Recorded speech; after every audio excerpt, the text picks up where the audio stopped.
Hello everyone and welcome. If it's your first time here, welcome. If it's not your first time, welcome back. We're gonna have a fun stream today, as always. It's going to be a good one. We're gonna talk about this beautiful technique that I love dearly, Silverpoint. You know, it's a shame that I don't have enough time to practice Silverpoint in my regular... This is a Silverpoint. I just hope it wants to focus. See, this is a Silverpoint. It's actually what the name says. It's just a point of silver. I don't have enough time to practice Silverpoint, so it's great that I can do that with a stream. It's a nice opportunity to do it. It's a cool, very cool technique. Time consuming though, so I'm not gonna lie, it's a bit out there in terms of how much time it takes compared to the results that you get. But for small work, and I'm gonna talk about like some very cool usages of this technique that can really help you even if you're painting. So really cool. How is everybody doing? Rob, Luis, Christopher, and Balsam. Hello everyone. Hope you're doing great today. All right, so yeah, Silverpoint. We're gonna see a wonderful artist, and today we're gonna try to do a study. I'm gonna try to work on Silverpoint out of this drawing by Pietro Annigoni. Great artist that I really recommend. We're gonna check him out after just in a while. I just need to adjust my reference because I don't have the reference here. So while everybody's is popping up and telling me how is everybody doing, telling me about your day and stuff, I'm gonna put the reference in the stream. I'm so not well organized. It's awful, my friends. All right, so I need to have this, and I'm looking for the picture that I'm gonna draw today. Silverpoint. All right, so this is it. And just need to have...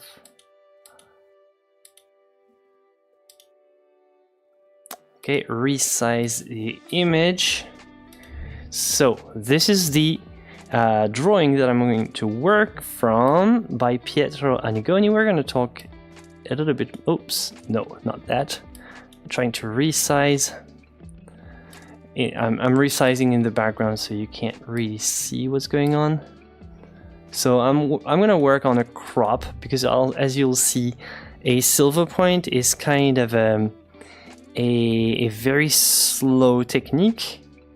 It's even slower than graphite, which is already quite slow in terms of techniques. All right, so my image reference is here. I'm gonna put it here.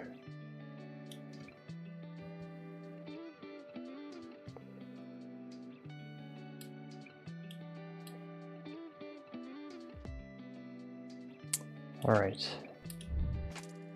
Okay, better. Cool. Perfect.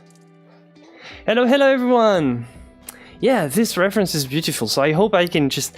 I'm not sure about this exact technique because Annigoni is known for having both Silverpoint and also pen and ink. So there might be passages here where it's darker than it will be on mine. I'm gonna try to play with only Silverpoint on mine, first of all, because I almost never work with pen and ink, which actually I might do someday just to have fun. But you know, I don't necessarily have a lot of experience working with ink. So, but he has like some examples that we'll see later on with combining Silverpoint, which is a very thin, very fine line that's great to create subtle transitions, like here. See this very soft, almost feathering of the shape. Looks like graphite looks like a pencil, like a normal pencil, but it's not.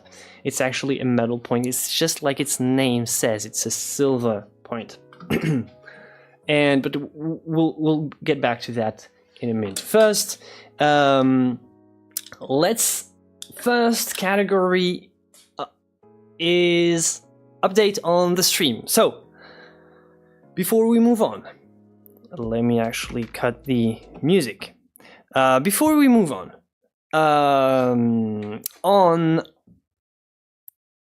like Friday's stream is actually not going to be on Friday.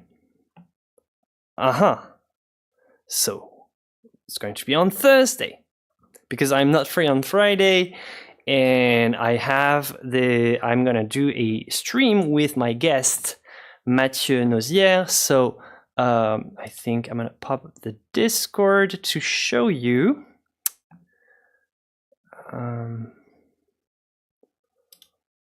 Like that. So live streaming with Mathieu Nozière, and here we go. Hold on. Sorry, I'm so annoying like that. All right, so Mathieu is going to be joining me for on Thursday, exceptionally. So I hope you can make it there. And Mathieu makes this wonderful art that's between realism and imagination, with horses. I think he's working a lot on horses at the moment. Dragons, some really cool, like, for everybody interested in fantasy art, but Mathieu is more like, he has like a more classical training at first, so he knows, he works on like, he's good on all levels, and it's going to be a super fun stream with Mathieu. And so yeah, it's going to be fun. And next, what do we have? So it's going to be on Thursday. I hope you can make it there. And if you have questions, you can go in the Discord and just like Cody here, post your questions. It's going to be great. And yeah, it's going to be a fun stream. And next, what do we have to do next? What should we do? Hold on. Oh yeah. Art news. We're going to talk a little bit about the Turner Prize. So let me go to art news and let me do the intro. Art news, ladies and gentlemen, your favorite source for everything art related. So the Turner Prize 2023, a very prestigious art award. So here are some of the top contenders for the Turner Prize. Again, most prestigious artistic award, pretty much everywhere. Is it going to be all in French with Mathieu? No, it's going to be in English. We're not talking English. Doctors hate him. Hi. I'm going to buy a dip pen at some point. I should do that as well and just try to have fun and mess around on stream. Hello Jasmine, hello Cody, hello Felicia. All right, so again, art, like, who is the best at making art? Because we know that an art prize is just makes such great sense, like, right, like, feel the cynicism and the irony in what I say. An art prize is just such a great idea, because like making a competition for the kind of the most subjective thing in art appreciation. So you have some of the top contenders, and yep, that's the best of art. Works by some top contenders: Ghislaine Long, Jessie Darling, Barbara Walker, Rory Pilgrim, Towner Eastbourne. So this is the type of art that's like that you probably don't make, right? And that's why you're not famous and celebrated. Well, you have to be British though for the Turner Prize, but anyway, still a very prestigious prize.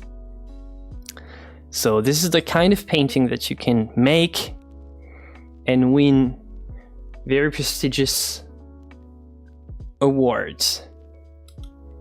Are they shitting on art? Well, unfortunately, it's already been done, so they don't need to see that again.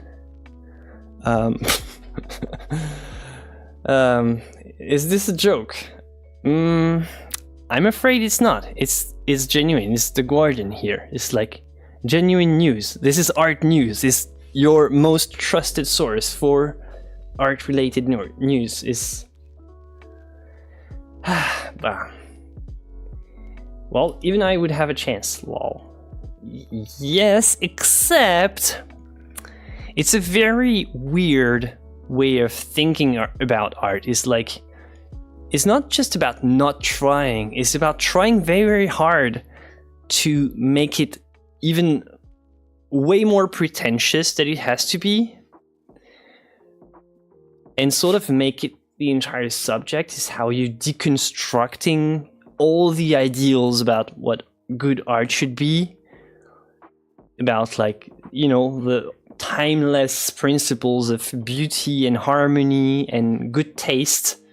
Like, throwing this out of in the trash is one thing, but you have to do it deliberately and with, you know, some very artsy intent. Otherwise it's not going, and you have to be part of the, you know, part of the right circles, and you are not. You're not part of the circles that can make this type of paintings and win awards. So no, you're not part of these. Like, this is actually some very good skills, and I think Barbara Walker would be my top contender. That's some skills, and I think there's stories with like the whatever is written in the letters. It's like it tells a story. It's a nice way to tell, like, storytelling with portraiture. I think it's great. I think it's like, this is some actual skills. So it's not all bad. And actually, if you look at this, look at the details. I really like this. It's like a sort of an optical illusion here, optical illusion texture. Really like this one. So really cool. But how? Like, what kind of prize, what kind of art award puts this kind of art skills with this, like, on the same ground, and with this apparently? How is that the same? How is that not a category of its own? Like, weird, installation, kindergarten, and actual art. I don't know. You tell me. I have no explanation. But this one would be my favorite, Barbara. By the way, we're going to play a little game after we do all the list. You're going to give me who you think will win, actually, because the winner has already been announced.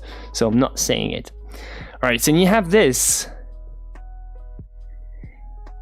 Jessie Darling's exhilaratingly gleeful installation. Okay. This is the kind of stuff that you learn in art school. This is why I didn't want to go to art school, because that's what they teach you. They don't teach you how to draw like that, so probably Barbara Walker, she had to probably learn herself how to draw like that. They teach you how to make that in, like, schools that I like the main institutions in France, like the one that used to teach, like, you know, the Bouguereaus and the Jérômes back in the days, the Ingres, the Delacroix. Now they are teaching artists to do that. All right. Well, anyway, is that a work of art, or is that just...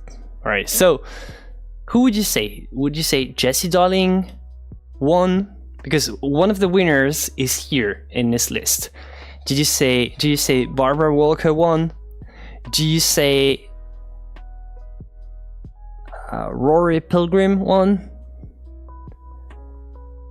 Oh, it's actually done with nail polish and body glitter. Okay, cool. Or did you say Ghislaine Long won? So the pipes, the nail polish painting, the actual good skill drawings, or the weird installation? I call this one crap from the street. Yeah, pretty much. So who would you say won out of all these?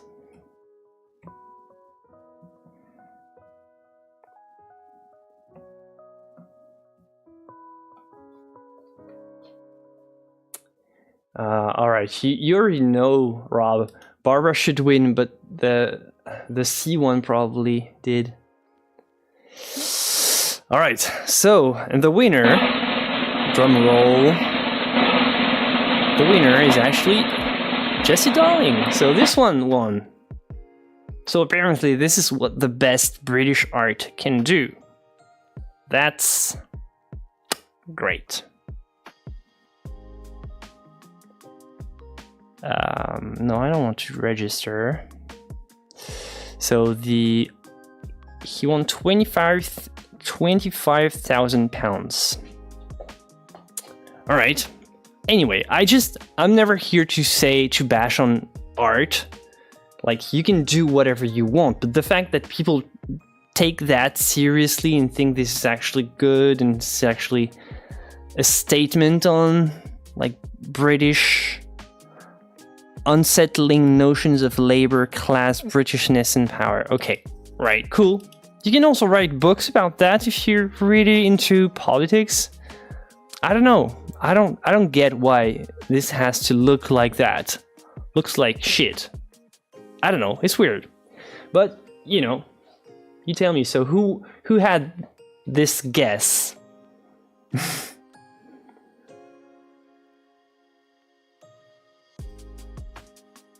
An encompassing experience that invites people in. Yeah, that's true. Like, 'cause that's the point of installation. That's it, the point of an installation. I'm still sleeping, someone wake me up. Yeah. Alright, so that's art news.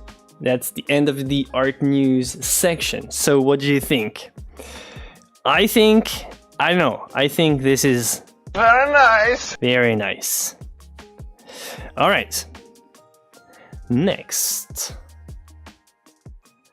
Let's switch to actually our inspiration of the day. Actual inspiration. Pietro Annigoni. An absolutely great painter, and that's the artist that we're going to be working with today. So he painted this wonderful portrait with some delicious technique, very tight for all those sergeant lovers here. This take Annigoni, and it's just completely the opposite. There's almost no trace of a brush mark anywhere. It's very nicely feathered, very nicely blended.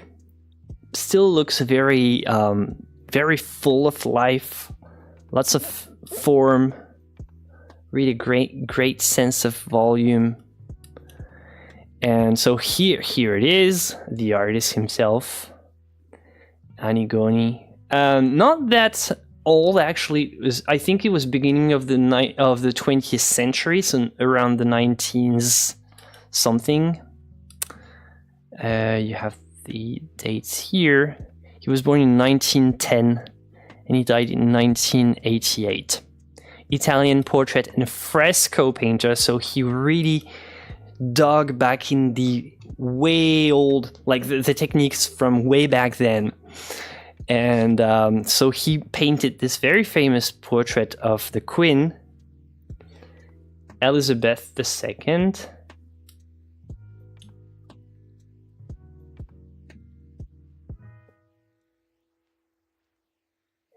I think art should be something that involves skills. Well, right, cool. Because we're going to talk about that. We're not letting go. Just because unskilled like it does take, I do have to say, like some of these installations and stuff, it does take skills, like, you know, working with epoxy, working with steel, working with, like, it does take some skills. It doesn't necessarily take the skills that you expect from an artist, which is skills in harmony, shapes, beauty, line, composition, like what we get with Annigoni. Really a gorgeous gorgeous artist. Did he use glazing? He used glazing, but he used mostly, he worked as a fresca. He had a very unique technique that I never really dared to replicate because it's just so unique. And I don't think, like, he actually did work with oil, but he also had this technique that was a sort of a tempera with egg and wine, like, and I think he added some either what was it, honey or vinegar? I'm so like not aware of this technique. You can look for it. He had like a very specific technique. Actually, I think it was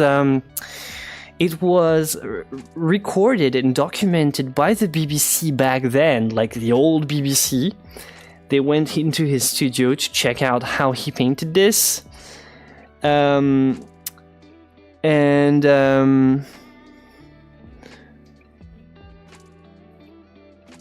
Alright, so there's some elements here about his life. Okay, my screen is actually not placed properly, just so that you can't read all the text, so just hold on for a quick moment. Yoke. Alright. Should be better. You can read if you want about his life. But his technique, yeah, it's like so precise and just so unique. He did a lot of research and he had like these secret tips that only he used to use. But see, this is like, you can see really his texture here. And you can see how the texture is still very present for a technique that's so tight. Actually, it's not that tight. It's tight, but it's still full of texture. I really love this. And, oops, sorry. Let me remove this. Really love this. It's, yeah, it's wonderful. I really love this.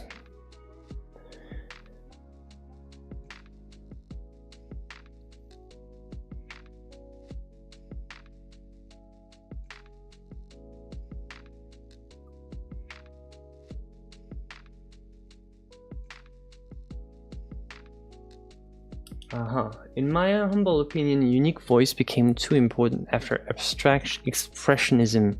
I mean, a lot of people don't understand why Pollock is important. Alright, so we have some actual essays being done in the comment section. That's cool. That's the point of, like, debating is always a good thing. So if you want to defend the artist that you like. Alright, so I think this is another version, another study of the drawing study that we're going to do today from Annigoni. And this one uses pen and ink here, at least here, and some shapes here. And most of the, kind of the shading is done with a Silverpoint. Some color studies, I guess. And this is the kind of style of portraiture that he was mostly famous for.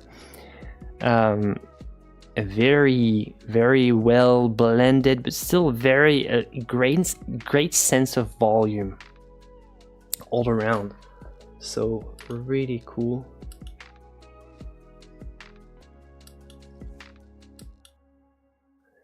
Really cool as an artist to study. So he did a lot of frescoes, lots of honors. Another great, very classical. This one looks very classical, looks very 19th century, even though it's not 19th century.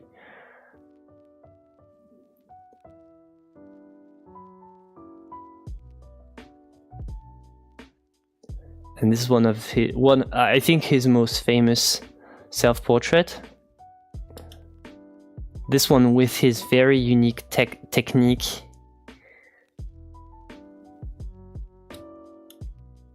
All right, but we're not gonna explore his painting technique today. And we're mostly going to use his this is him at work. We're gonna mostly use his drawing technique, so this kind of stuff. What I love is the amazing sense of three-dimensionality. It feels so rounded, and it feels so perfect, pristine touch. It almost feels too real to be true. This should be like he had a lot of mixed techniques. See, you have some Silverpoint in there, and you have some other types of lines. So a lot of hybrid, very free. It looks super classical and super tight, but there's actually it's a lot more experimental than you think. And this one is amazing as well. Really cool fresca with a great sense of light. This is the kind of stuff that I love.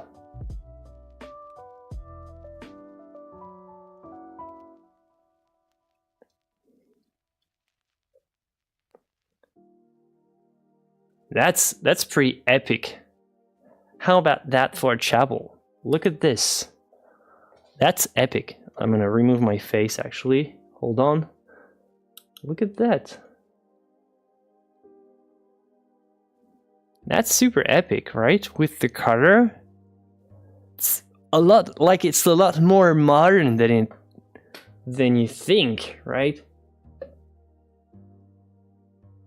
Delicious rendering, yeah.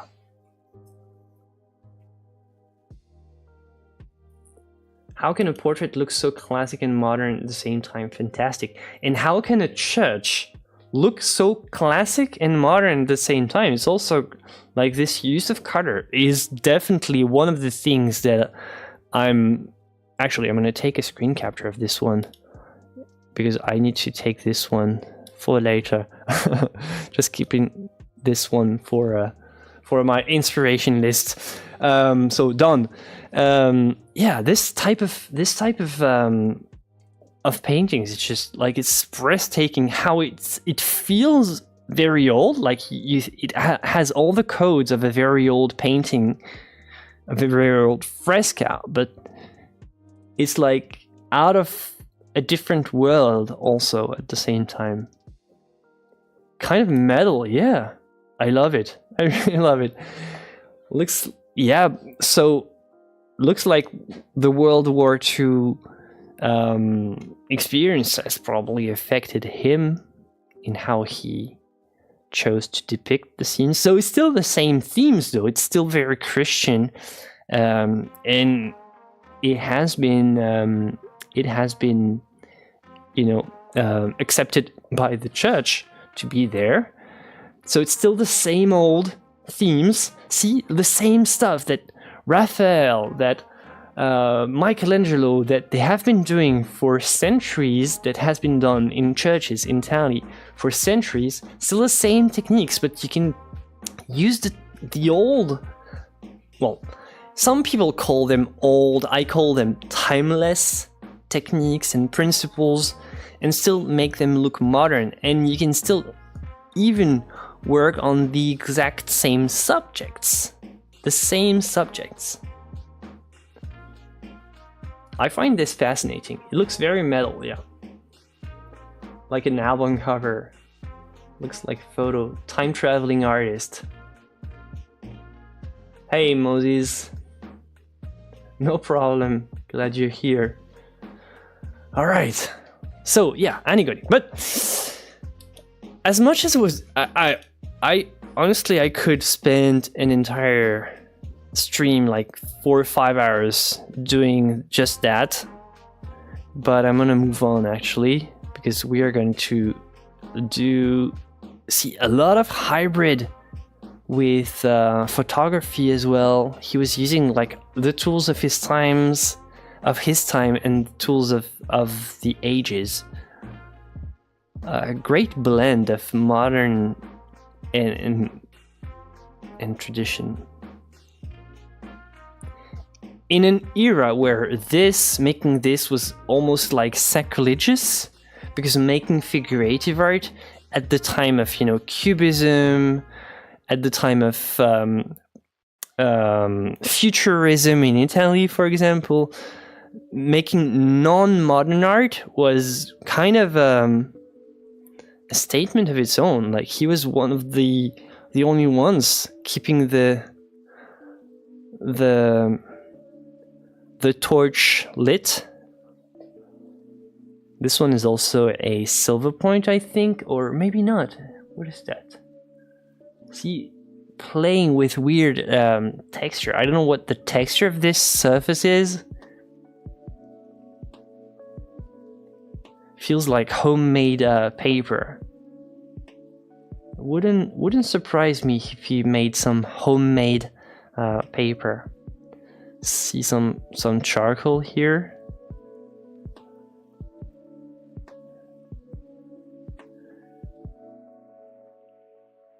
And some very expressionistic,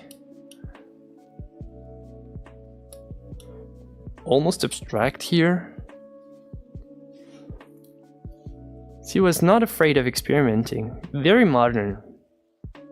Doesn't feel like modern when you see this, but still it is. It was very modern. Oh, it was actually made into stems. How nice.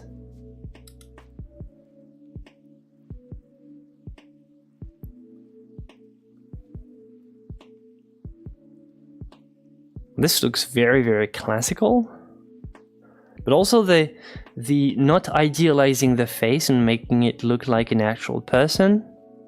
Well, it's idealized, but it looks like an actual person. It's not canon. So this is more modern. It's also a lot of spontaneity, just a great talent in just spontaneous touch, very spontaneous touch, making it feel effortless. Trust me, this is hard. Making it seem like it's effortless takes a lot of effort.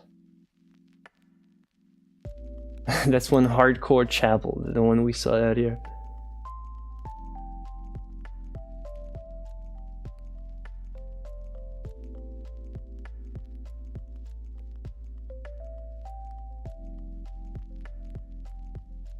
You may have prepared the paper to accept the Silverpoint. Yeah, we're gonna talk about that actually just in a minute.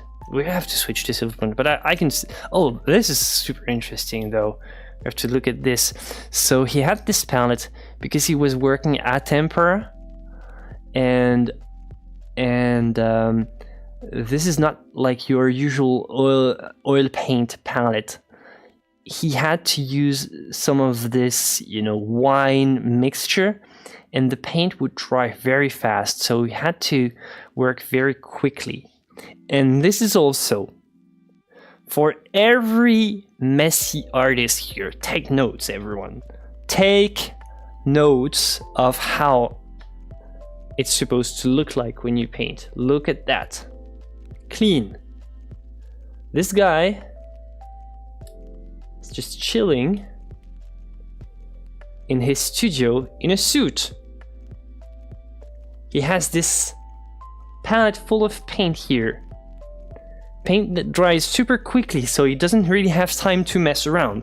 Like, as soon as you turn your head, like it's dry because it's not oil, it's tempera.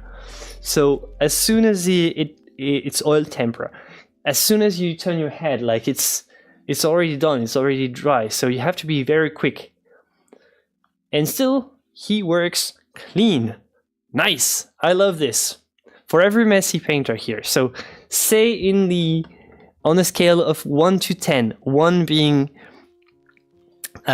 being super messy and 10 being super tidy, how would you rate yourself as an artist in the chat? I want to see that.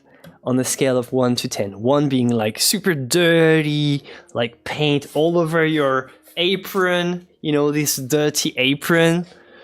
Or can you paint in your actual clothes, or do you have to change completely because you know there's going to be some paint around, like some dirty brushes here and there all over the place. Actually, my studio is just a mess right now, but it's just my mess in the background. Other than that, my paint is almost, yeah, on a scale of 1 to 10, I'm like 9 in cleanliness for my paint, actually. I wouldn't be able, like, Annigoni is a 10, because holding the palette like that with a suit on, wow, that's the deed of a master, really. That's the deed of a master. Oh my god. All right, let me actually I think I need to do that. Show. All right.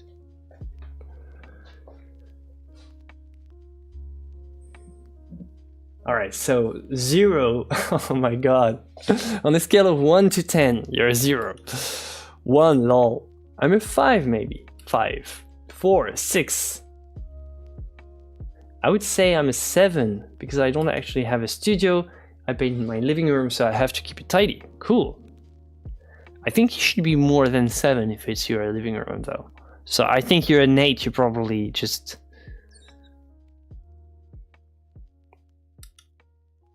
4, but I'd argue the photographer's cleaned the space up for the shot.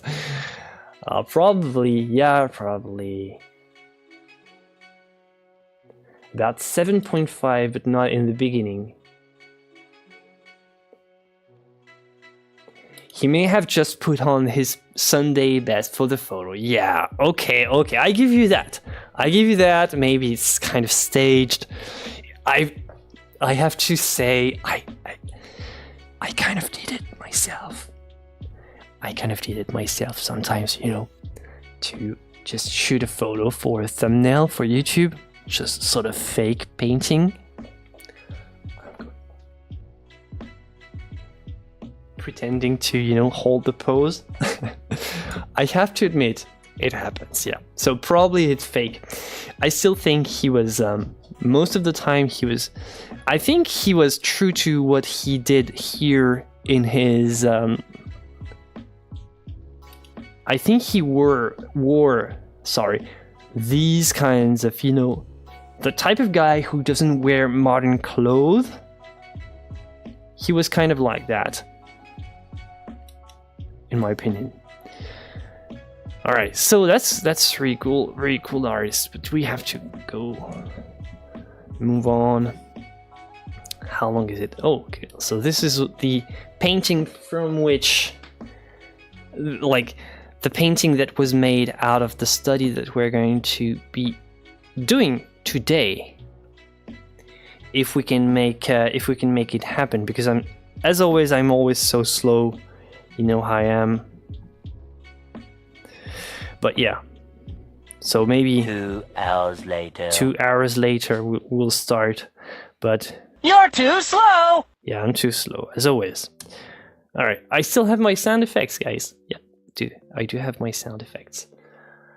Combed cotton, so comfortable.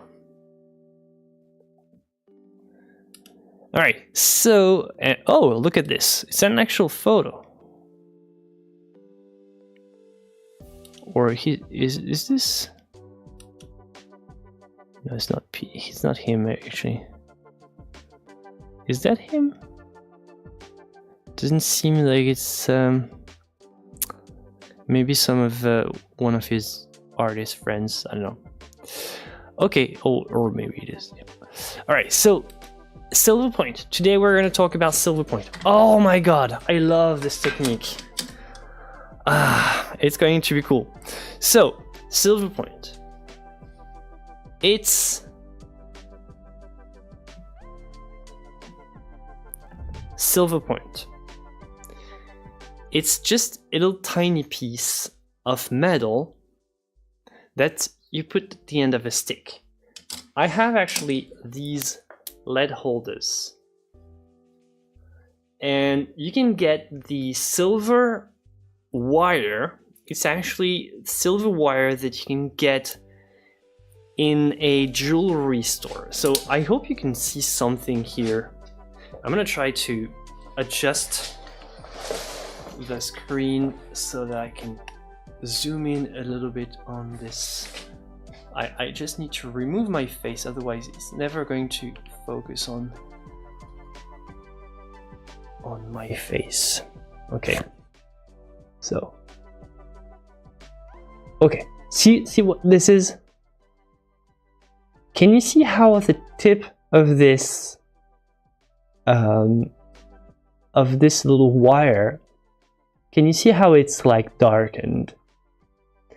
Yeah, it's because silver, as any metal, oxidizes with dioxygen, and it works like that. And when you actually do a Silverpoint drawing, it ages naturally within a couple weeks, months maybe, and it will sort of have a color shift. It also has a reflection.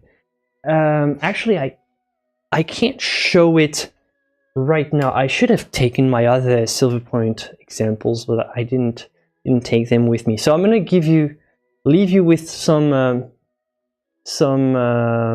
elevator music so that you can wait for the time being. I'm gonna go grab my my Silverpoint examples.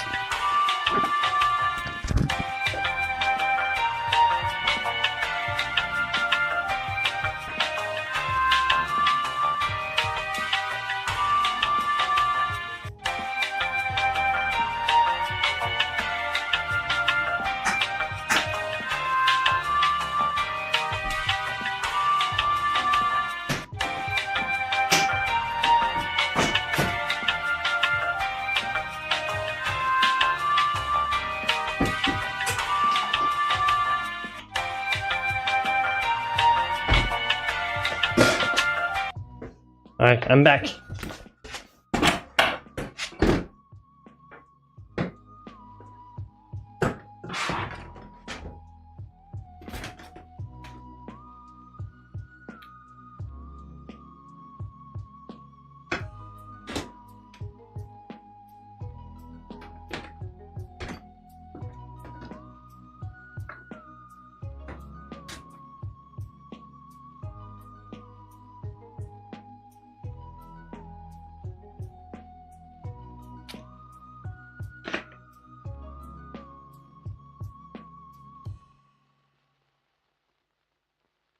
Alright,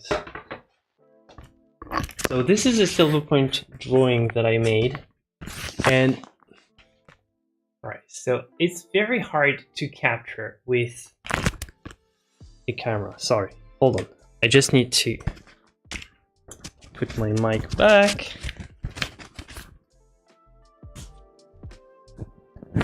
Okay. Alright, sorry. I should have had this before the stream. See, I'm gonna try to show you the reflections, but it's going to be tricky. See, all right. See, there is a shine because it's a metal after all, so it's reflective like that. It's the camera has a really hard time to pick it up, but you can see how unique it is in how it feels. See, if I put a colored light, you'll see how it reflects.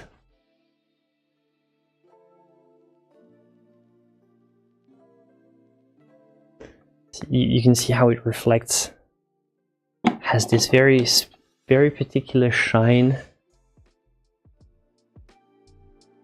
So this was just a little study here, but you can see the texture. Really cool. And you have to almost scratch, because that's what Silverpoint is all about. It's like scratching an abrasive surface to leave a little mark with a metal point. All right.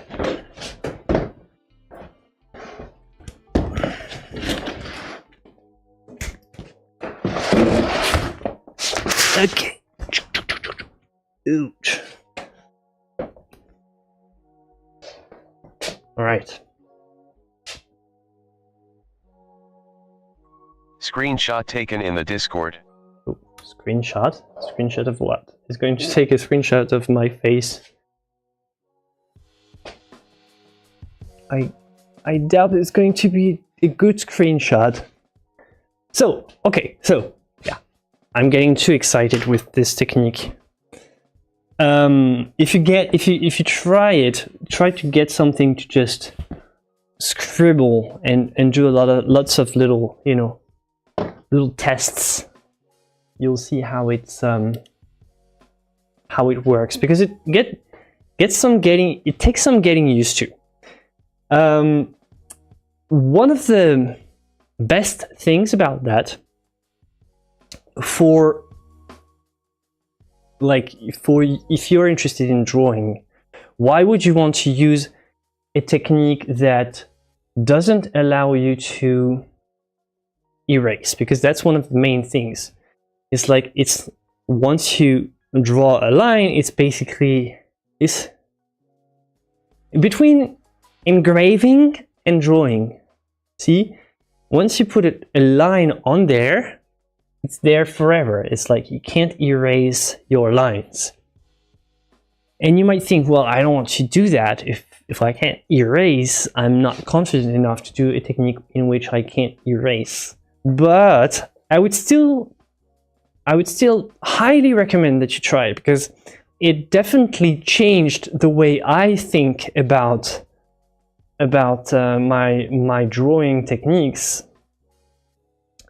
Because not being capable of erasing with with an eraser made me way more focused on getting the actual lines right.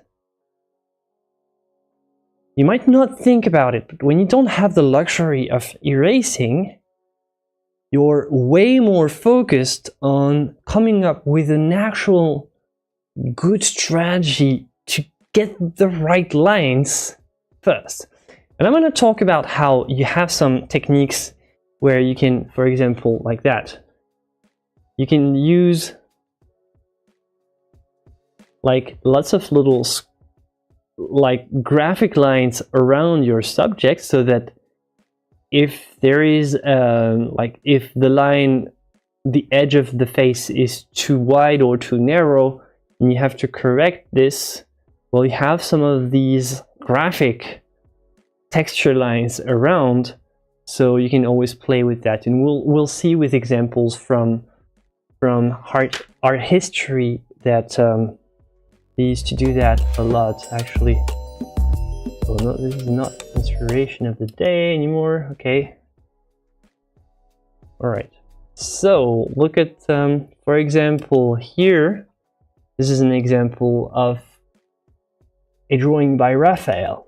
So if you look at how he was working with a silver point here, and the fact that he was not capable of erasing meant that he had to keep the construction lines as somehow part of the entire thing.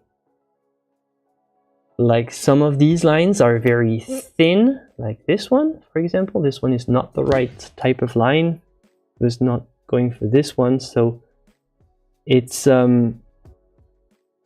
this one is, you just push a little bit harder for the good lines, and you leave the lines that are not good soft. So you work progressively. You would probably, the one of the main ideas and why it's so great is that it sort of teaches you how to work progressively and just build up the drawing just little by little. Like scratching a little bit at first, and then moving on and making it slightly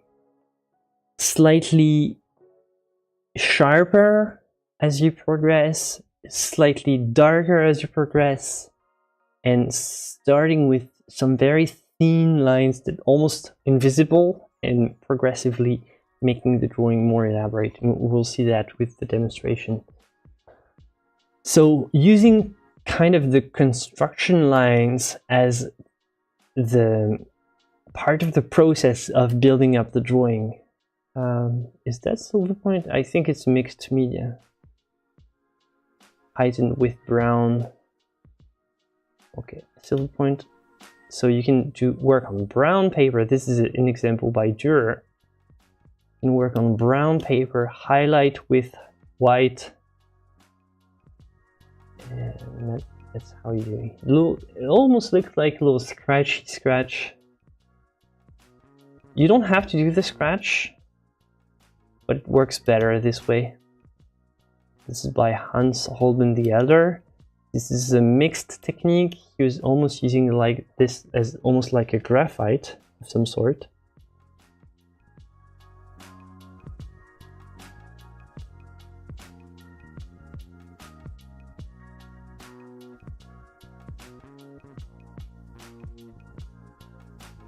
Have you tried lead, copper, and gold? No, I've tried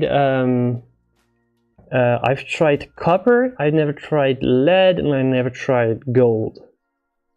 Lead is probably a lot softer, I assume.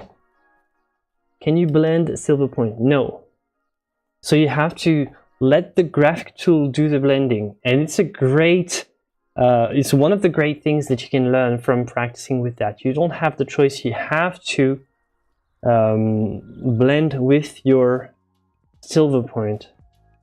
We're gonna look at a couple more examples. So this is typically an example of an era during which graphite was not a thing. It was not invented. So the only way to get a fine line like that, a very thin, sharp line that was not charcoal, was to use a Silverpoint. So that's what Van der Weyden did here.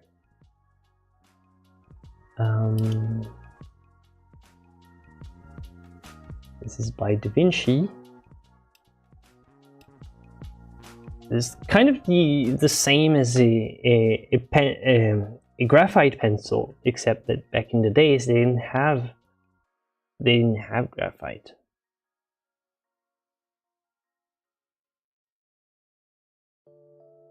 Well, this one can actually. Oh no, it's actually a cartoon. But another benefit of the Silverpoint technique is it can be used. In this case, it's not used like that, but it can be used as a. This is a mixed technique, like Annigoni actually, with pen and ink, white for the highlight, white paint, white kind of gouache, I guess. And Silverpoint for the shading. Looks really cool. What I wanted to say is you can also use Silverpoint, and it can be a great benefit for the underdrawing on a painting, because Silverpoint naturally works well with gesso. We're going to talk about the gesso afterwards. We're going to talk about how to prepare the surface to accept the Silverpoint, because the Silverpoint, that's the thing, it doesn't work on any type of paper. Only certain types of papers will accept Silverpoint. Otherwise, it's not going to leave a mark, a visible mark. And gesso, being kind of an abrasive texture with a lot of tooth, allows the Silverpoint to give a decent line. And so that's what you can do. You can work on that. You can have like your, basically you start, if you want to make your painting, you would start the underpainting with a thin line of a Silverpoint.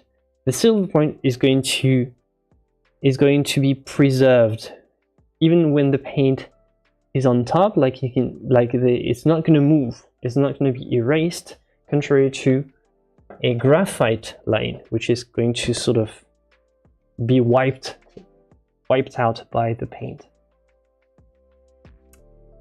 Okay. So as I was saying, yeah, you can take a little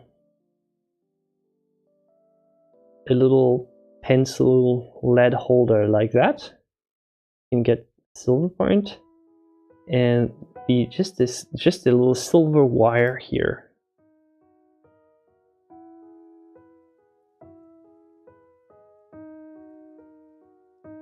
Actually, you don't see it. Sorry, I'm showing it to the camera, but you don't see the camera. It's very, very simple. You also have these models.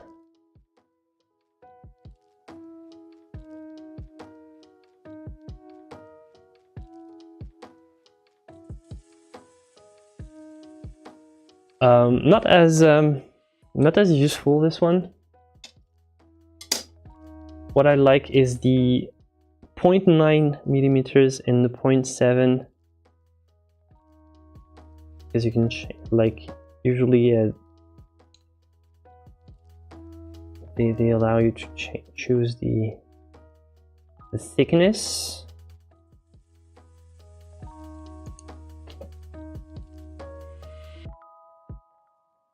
So, all right, let's talk now about the preparation a bit, shall we? So how can you prepare a surface to paint with a Silverpoint? All right. So you need some gesso, and the gesso, well, in my case, I've always used acrylic gesso, like your usual acrylic gesso. I use this one, not a sponsor or anything, and it works. It's decent. It's not perfect. You also have some ground preparation specifically made with traditional ingredients, like kind of crushed bones and stuff, to help you prepare with the traditional methods.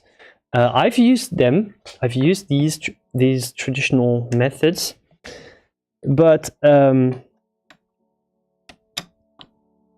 they don't really work for me. Like they don't really make a big difference. What I really like to do though is use like acrylic gesso, and at the same time use a little bit of, like, what you want to do. I'm sorry, I've got some sound issues. I'm trying to set up my sound at the same time. It's a bit too loud in my ears right now, but hold on. So I think it will work better here, probably. Or not. All right, sorry. Yeah, as I said, yeah, what I use is an acrylic ground, but I add some of this marble dust. The good thing about marble dust is it brings more of this abrasive texture that you want, that's going to help the Silverpoint scratch the surface and sort of retain this line. So what you want to do is you get some of this gesso and you add a touch of this, a little spoon of this, not too much, has to be still fluid, and you gesso like a normal panel. You can do that on paper. You can gesso paper. It's just less practical because paper has to be very heavy for gesso, so I don't have any. So this is actually a dye bond panel, but you can gesso whatever. And with some of this abrasive marble dust, now the marble dust is holding the Silverpoint with the little extra abrasiveness, abrasion, I don't know how you call that. All right, So hold on, I'm gonna try to fix my sound just so that I can have a better monitoring of what I'm saying to you. And I'm gonna be on my way, and we're gonna actually start this drawing because it's been way too long. Okay.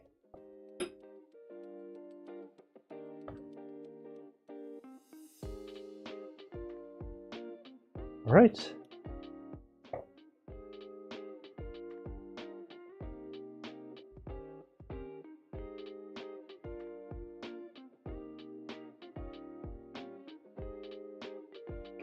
Just need to, I'm so sorry for these sound problems. I have to fix that before I have Mathieu for my stream.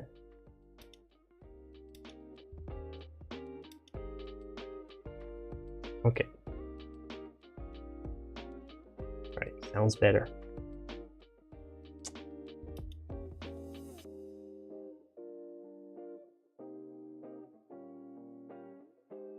Okay. You know, old-fashioned sensitive fax paper. Oh, any hard stylus makes a mark and image looks like an ink drawing. Yeah, there's some fun stuff to do with all these fun papers.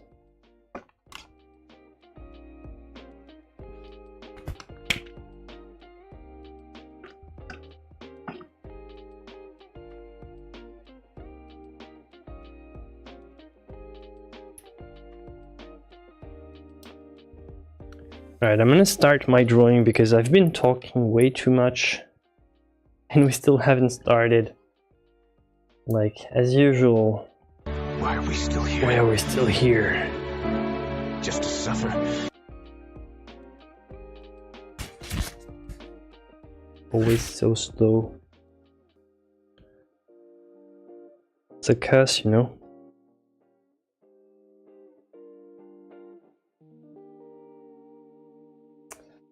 Right.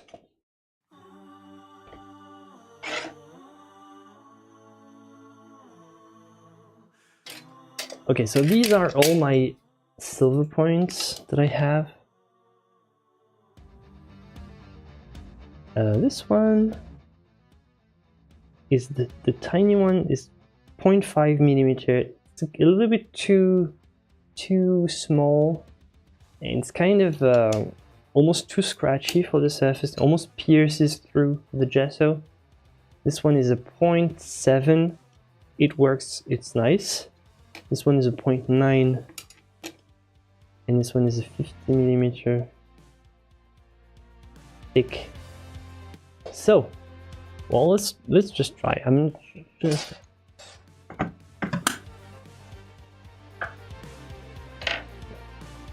been 1 hour already, and we haven't started touching the the surface. It's not paper actually, but haven't started this Silverpoint yet. Haven't even started touching the gesso. Always so slow.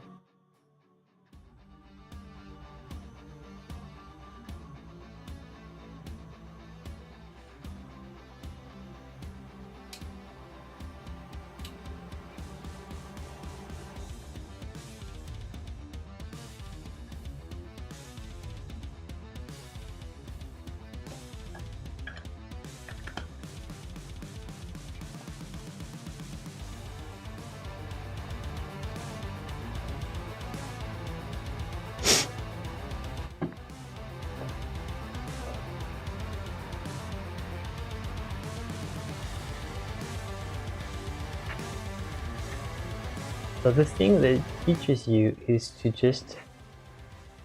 You'll probably not see anything here for like a good 20 minutes because it will all feel so light.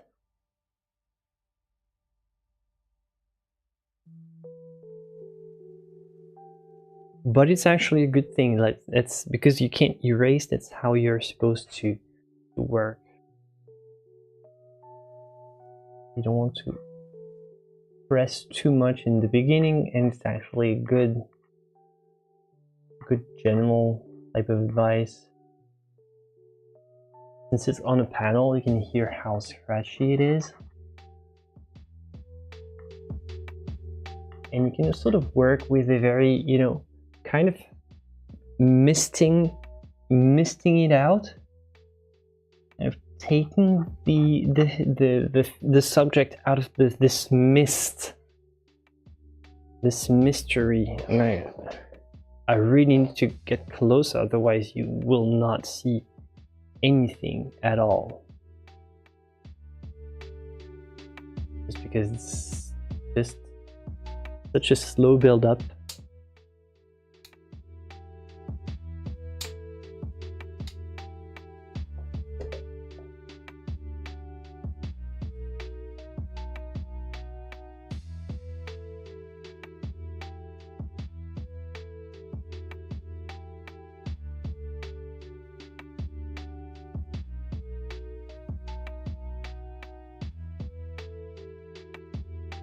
Has anybody tried this technique already?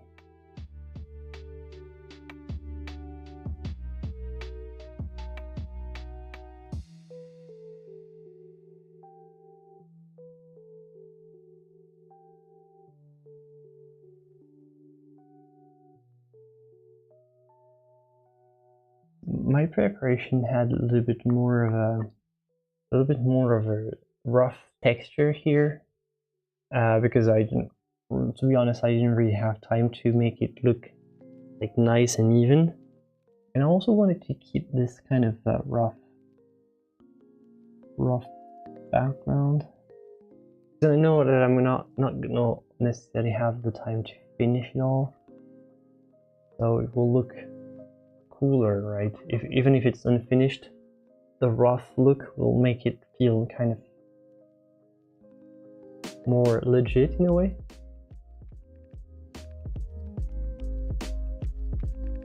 You can see very faint lines. Yeah, that's good because I can barely see them myself. So, but the thing is, especially here, you can see on Annigoni's reference. Actually, let me try to switch to the reference. You can see if I zoom in a bit. Let's do that. You can see on the reference how he almost has there's no failed lines. It's like the edge here on the side of the face is very clean. So if I want to replicate that, I have to be very careful. Like some other artists, you have some more examples of the failed lines around. Here, for this one, you really have to be careful. So one of the things, it's kind of cheating because technically you're not supposed to erase and you can't erase, but with gesso, if you have enough thickness of the gesso, you can sort of scratch it. Basically you get rid of the entire gesso, but it's not erasing, it's just getting rid of the gesso and what's on top of the gesso. Basically your line is sitting on top of the gesso, but if you remove the entire gesso, it like will take it out of the equation. It's not technically erasing in this case, but like it can be a sort of a little cheat if needed.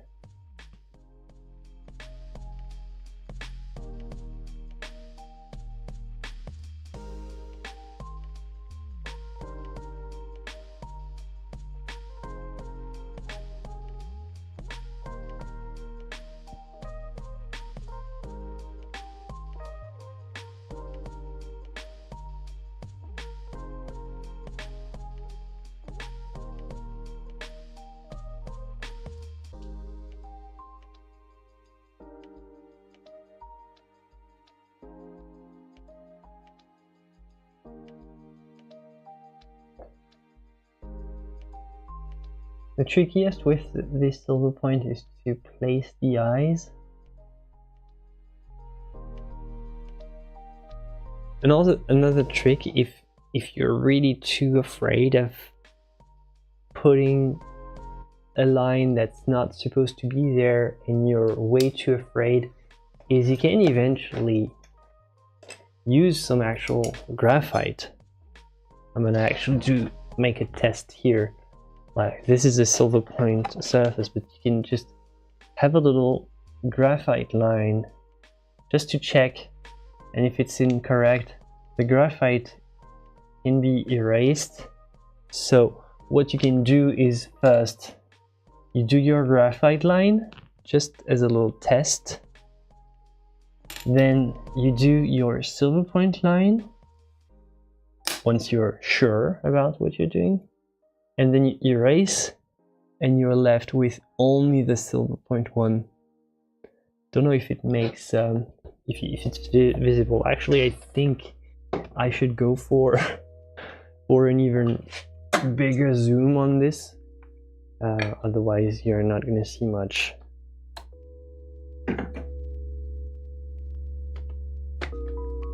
Oh yeah, that's cheating. Cheating is always allowed. If you can get the best result for the love of art, for the sake of art, cheating is always acceptable in my book, at least.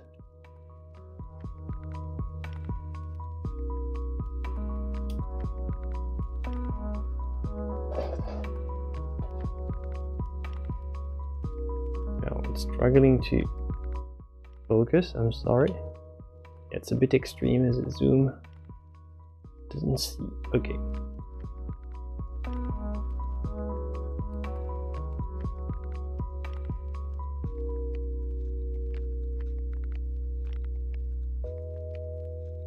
Right here, you should see the lines emerging.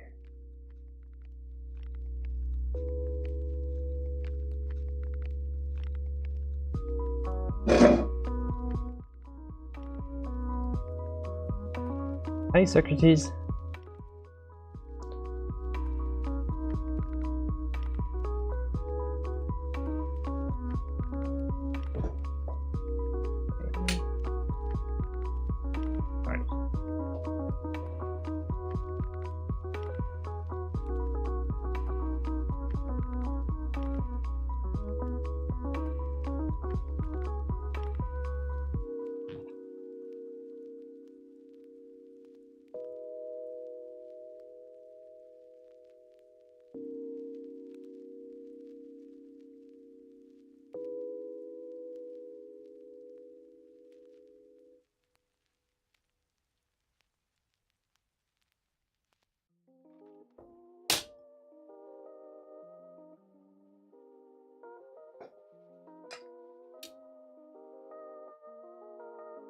Actually, I'm gonna cheat for this one, just for the eye. This left eye here, since I'm not sure about the placement, I'm gonna draw a little graphite line here, just to make sure.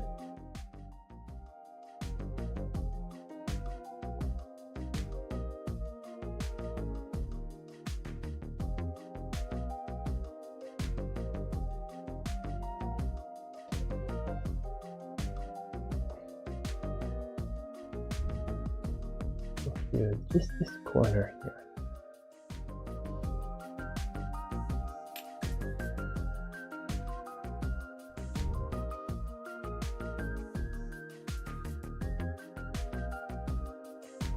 And it's all about scratching. This scratching feels very much like etching almost.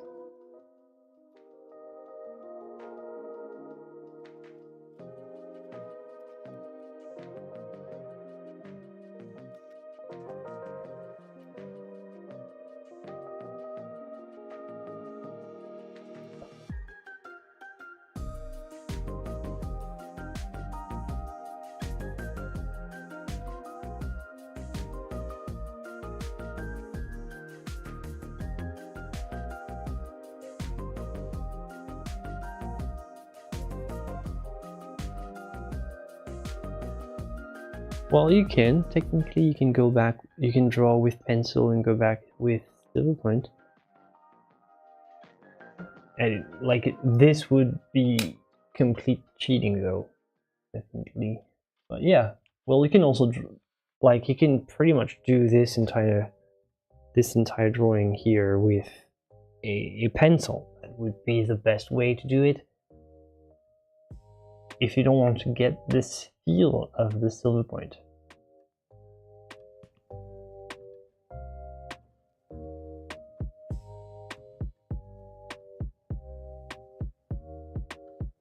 Yeah, this is one of the greatest things about YouTube, is you can rewind, right?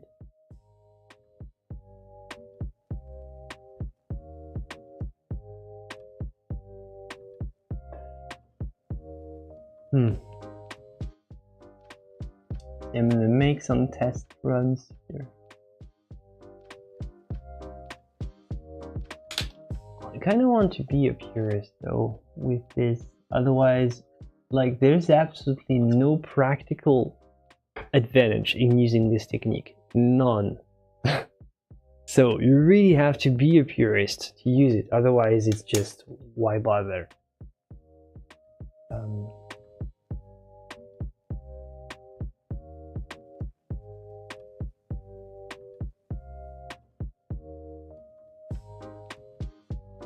But also, like, really, what are you all doing here if you're not purists about making silly images with fluids and pigments? What's the deal with what you're doing, right? Like, photo's been invented for more than, like, for almost maybe 2 centuries soon, and you're still there making paintings with your hands and your brushes.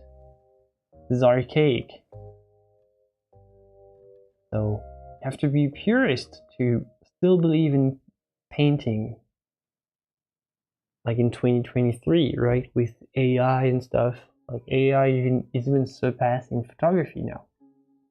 Even actual models are out of jobs because they are replaced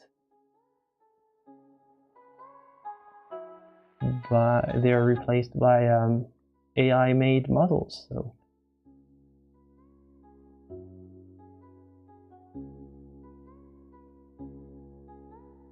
way beyond my skill level, my eraser is still my best friend. Yeah, I agree. Well, it's still a fun experience though.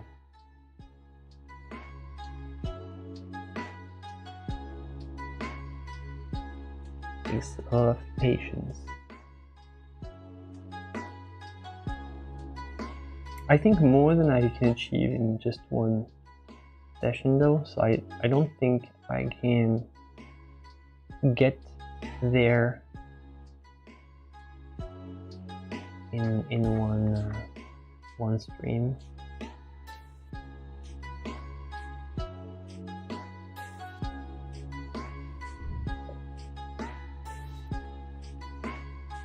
Oh, still have my trusty marble dust. I hope I don't.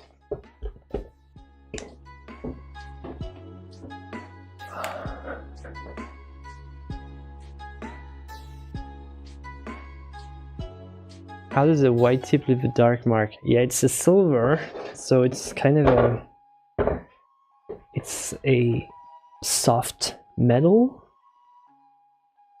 but it does leave dark mark. And it actually oxidizes with time, so it changes in color.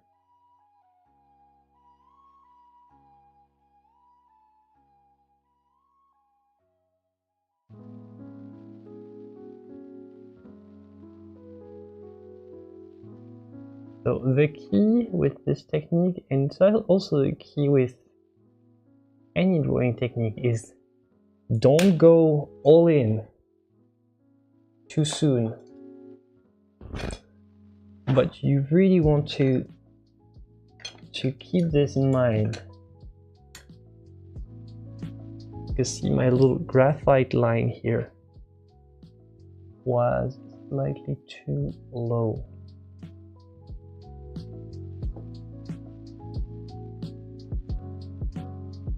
Now what I can do is scratch that.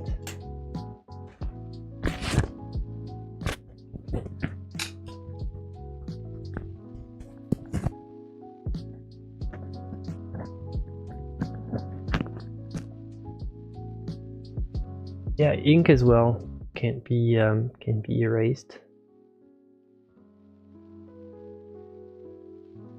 So it's kind of the same, although like the feeling is like the build-up is very different, and you would normally get some sort of a preparatory drawing before you ink. You would start with a couple lines before you start the drawing.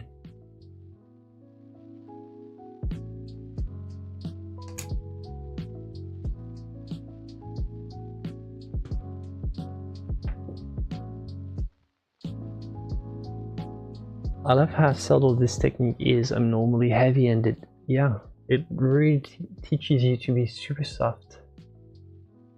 They're very delicate. And this is actually something you can do not necessarily with paint, or oh yes, actually you can with paint. You can transpose this sort of method into paint. But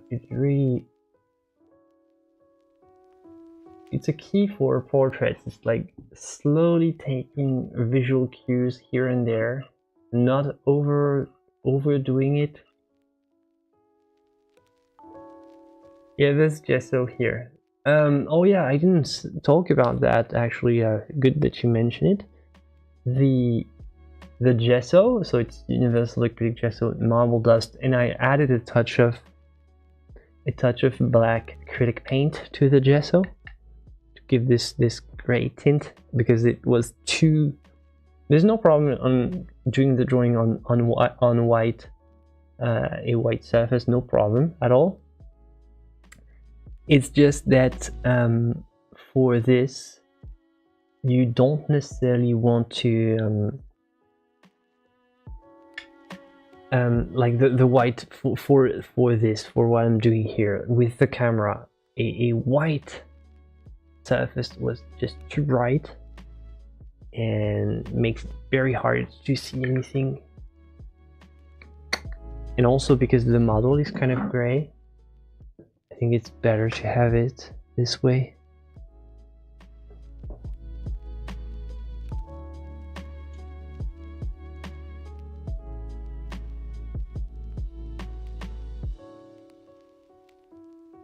Alright, so build up the good thing about the Silverpoint is you can build up the shadows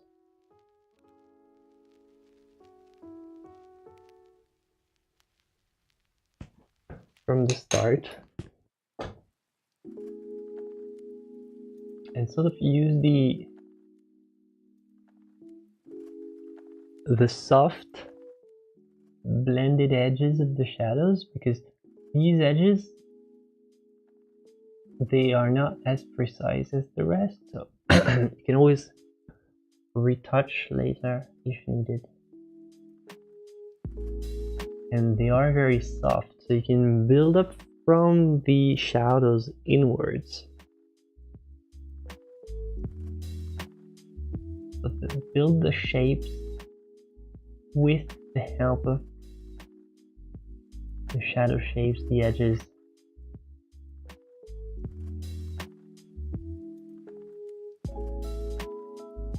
Instead of drawing a precise line, I'm just going to make a little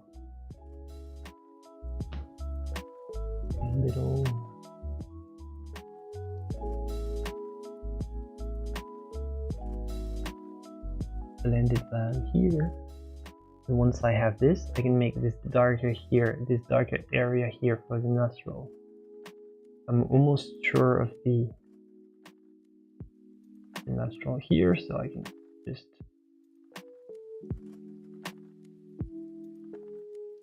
make it darker. As long as you just apply more pressure, you have a lot more dark, more intensity in the dark. Doesn't seem like it. There's actually a lot of range.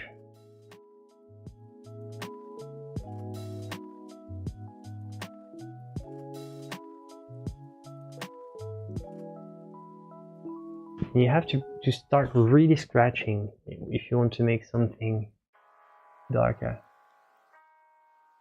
So you have a lot of amplitude.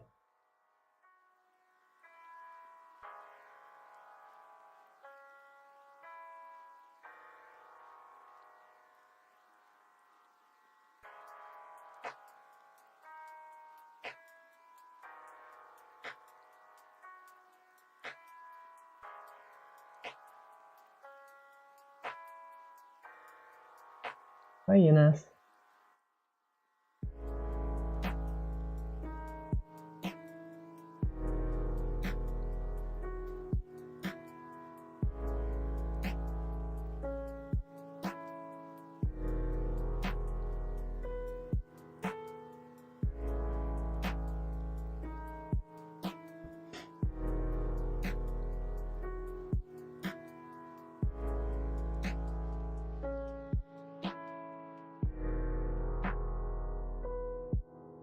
Can you hear the little scratch sound? Very ASMR.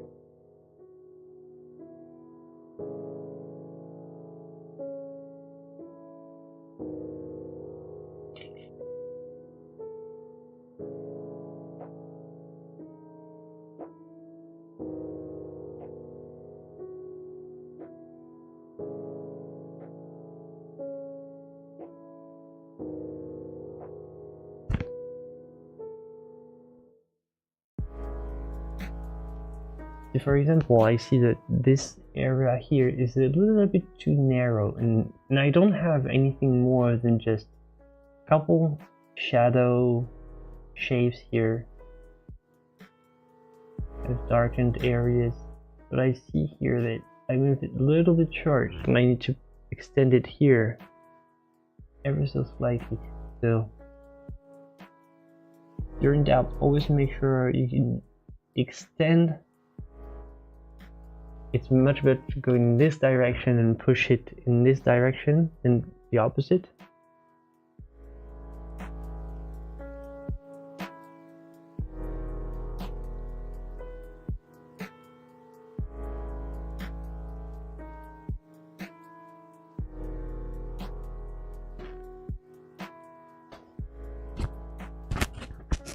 Sorry for the sound. Sorry for the mic sound.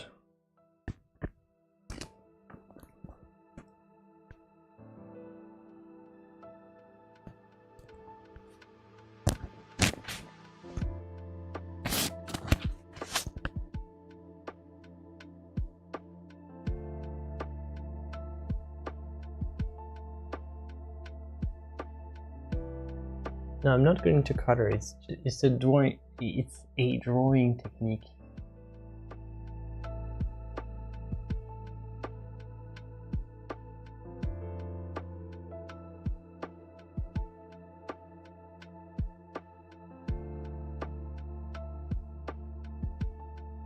Yeah, absolutely. To experiment, that's a good tip actually. If you're not sure, you can just experiment with any type of silverware. Hold on.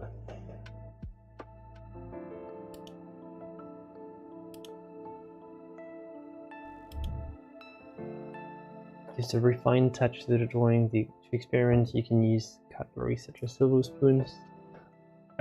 Using a coin is...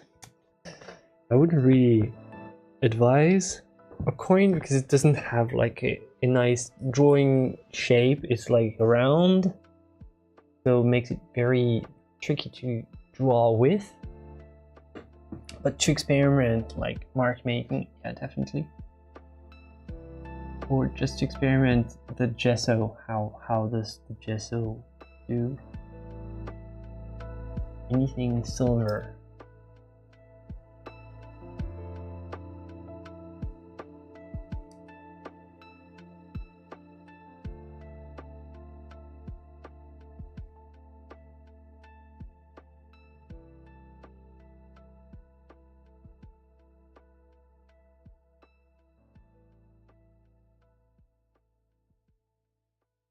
yeah, inspired to use Silverpoint for a pre-drawing. Yeah, it's definitely a nice technique. To be honest, really, I don't waste my time with this technique, because you'll see that it's very, very time consuming. It's slow, very slow, and I'm already super slow. So I don't need anything to make me even slower than that. Like, I do it just because of the beauty of this technique, because of the history and how cool it looks.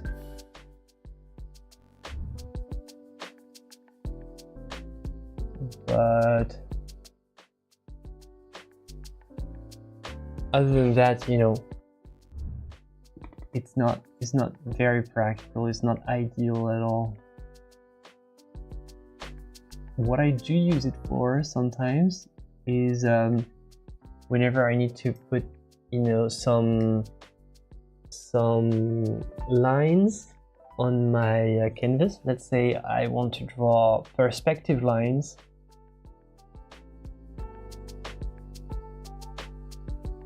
When you want to draw, you know, some perspective lines, a Silverpoint is great for that. And you paint on top of the Silverpoint. That's really cool because it's very discreet and it's not removable.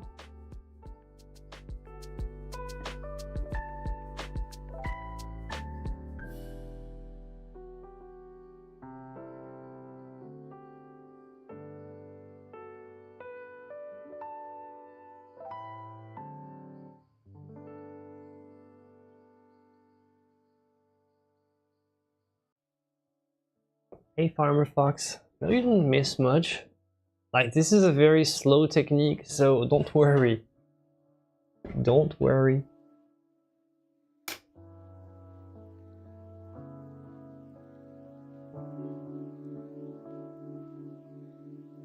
Yeah, exactly, Socrates. It's like a small progress, like little by little.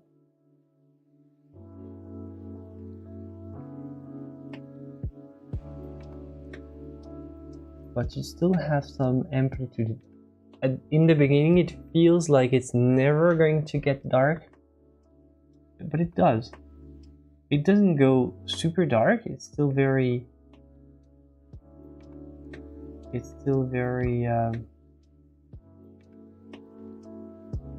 very light, very subtle. It can get quite heavy.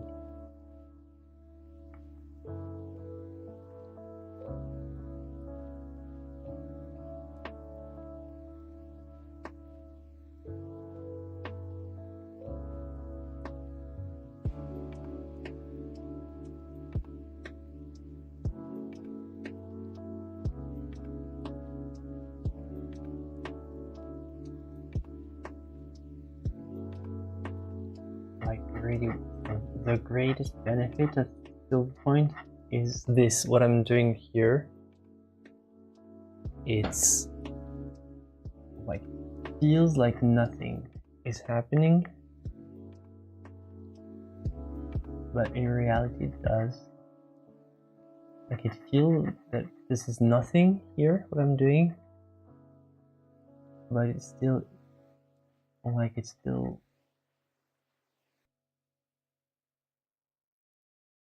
just very slowly rendering, very, very slowly.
I mean, you can try this technique just for the ASMR virtue.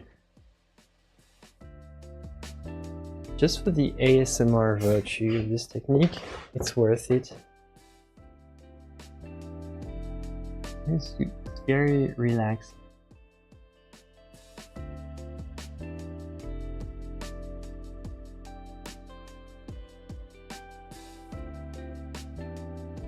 Different sizes. Well, my model is almost the same size, even though I'm not using side size technically, but it's like, you know, a hold habit.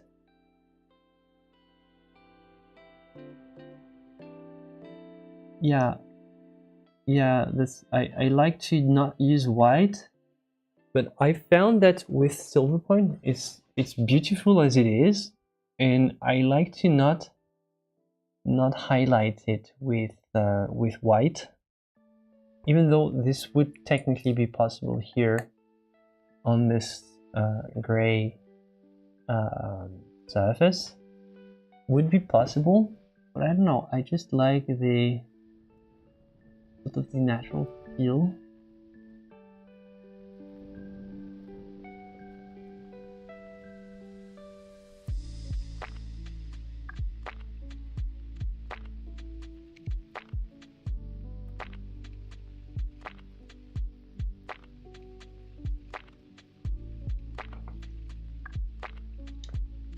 And when you're finished, it will get a little bit darker, then you'll be tempted to touch it up. It doesn't necessarily get darker, it gets kind of brown and then a little bit more greenish. It's hard to explain. Like in the beginning, it's very neutral gray, kind of very much the what you expect of silver, like silver color.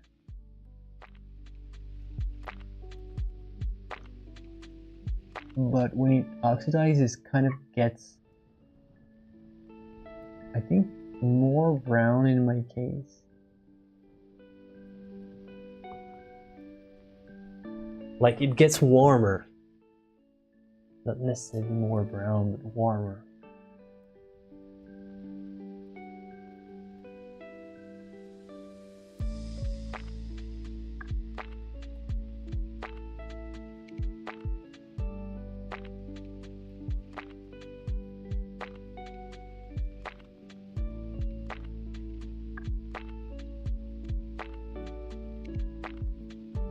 It doesn't tarnish, it just oxidizes naturally, so it ages, but it's really fast. It's like, not like oil paint that takes years to, or decades to become really yellow and start aging. Well, it will get its natural color within a couple months. Like this is an old one, and it's, you know, I don't know, it just has a feel like the camera can capture it, but it's just slightly warmer. I don't know, I don't think the camera does it justice. It's hard to explain.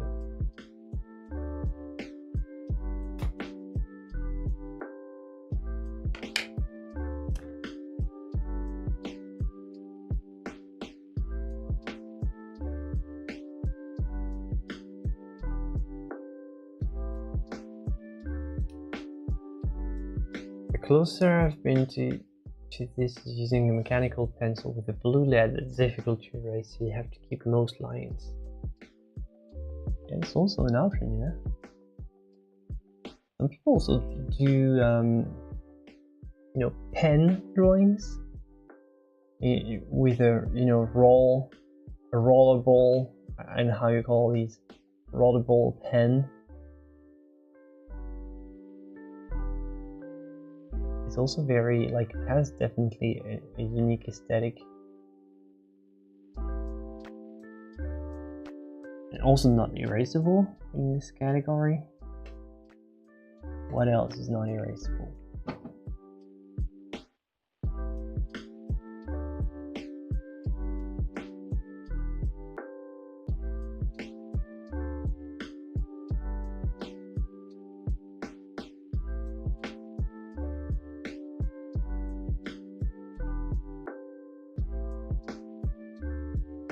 Yeah, this is the type of subtle nuance that the camera, especially the camera that I'm using for the stream, they can't really capture that.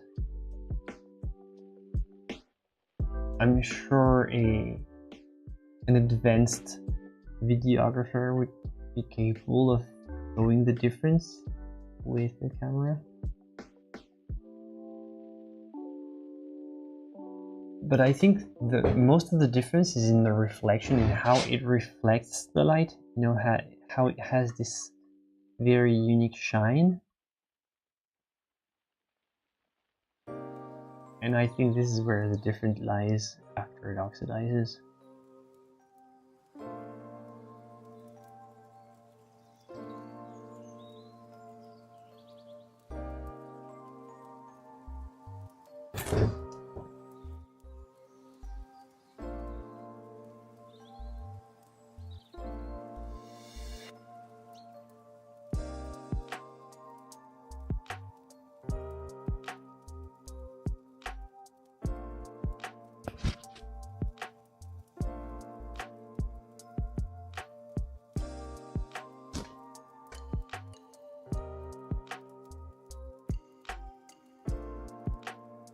Oh yeah, try to find the name of this Spanish artist who makes this huge artworks with pen. It looks very realistic.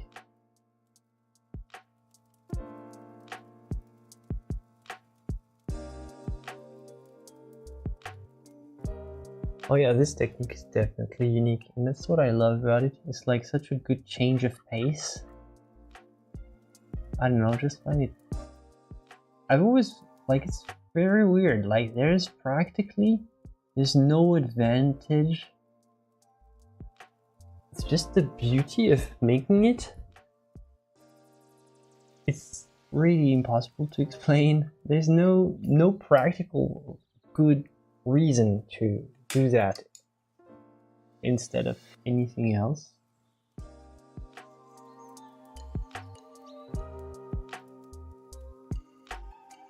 That's what makes it even more beautiful, in my opinion.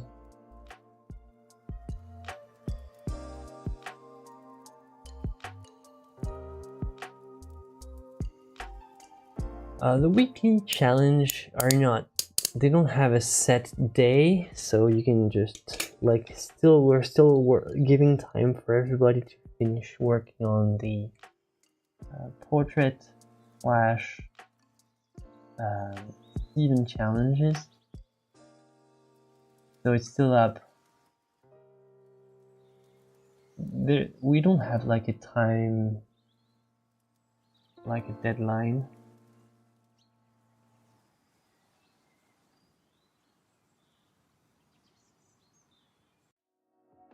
At this point, it's still very, like, it's all, like, the challenges are all very spontaneous. There's no specific organization behind. So it's just an excuse to have fun and make art.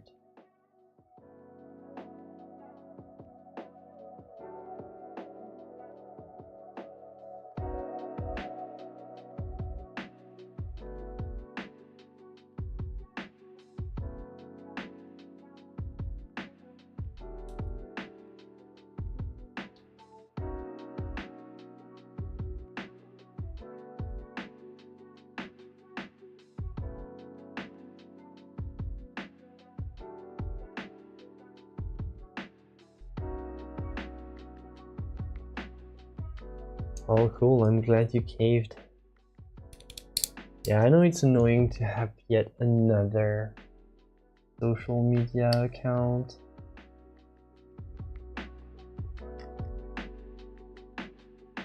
But I mean, Discord is really something else. I barely go on any social media anymore, but I still go on Discord. Because each server is, like, unique. It has this unique feel.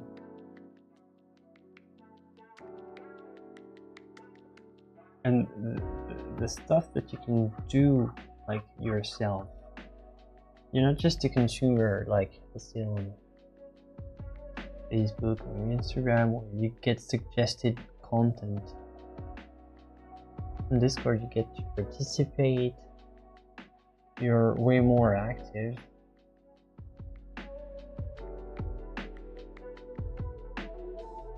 Which is what I like. Allows people to post pictures much better than when I ask people to send me pictures on Instagram, for example. For me it's much better to it's a much better way to communicate and interact.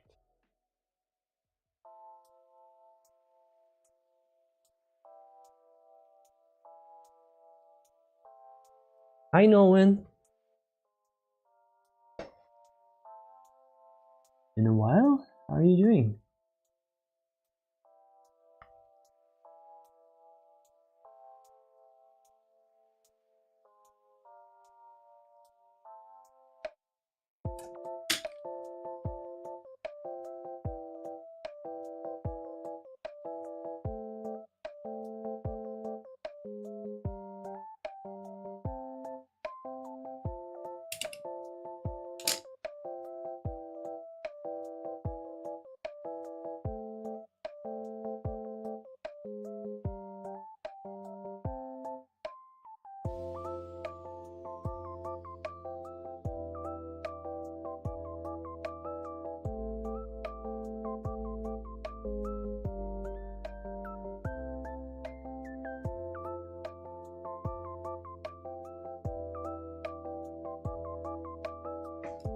Well, I don't know about Instagram. I've kind of been lost on Instagram recently.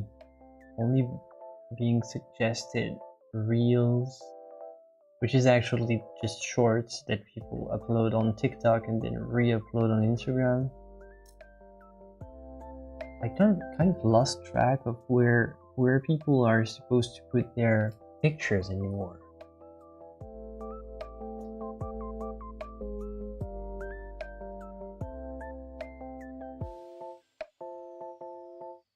You know, what happened to Instagram being a site for photos?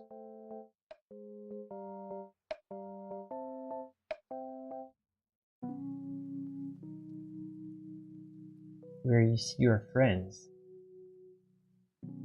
and not some stranger that you don't care about. I don't know.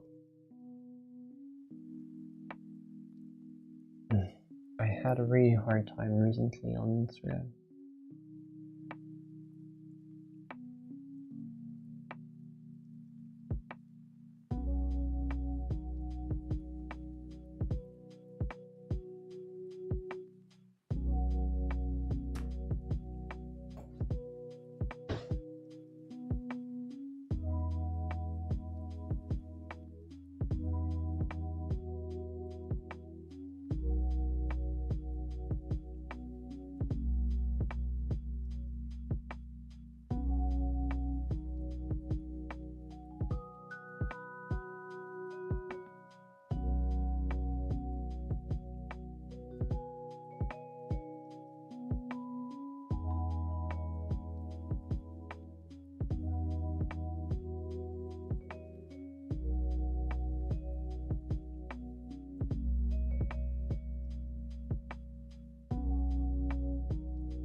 Okay, visual art, like music, is best appreciated live. Yeah, it's kind of a like not a lot of artists do live streams. I wish there were more of us. It's not natural for visual artists to do and show their work live. not very...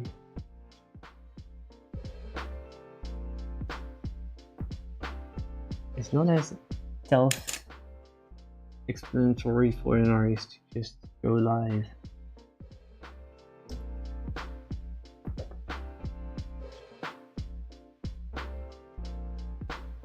Do I prefer gently layering or cross-hatching? So you have to do both. You want to have the same sort of Annigoni look, but you can also just gently feather until you get something. It's just very, very slow. Do you prefer, so you prefer don't add lights with white because it's already light, delicate effects? Yeah, yeah, I prefer not to highlight with white, just because I kind of like the look, kind of the aesthetic that I like, and I kind of like to keep it pure, but it's just me, really, which you can highlight. In this case, it would be actually quite effective to highlight, like even with a pencil. You can see how effective it is, like just this tiny touch here.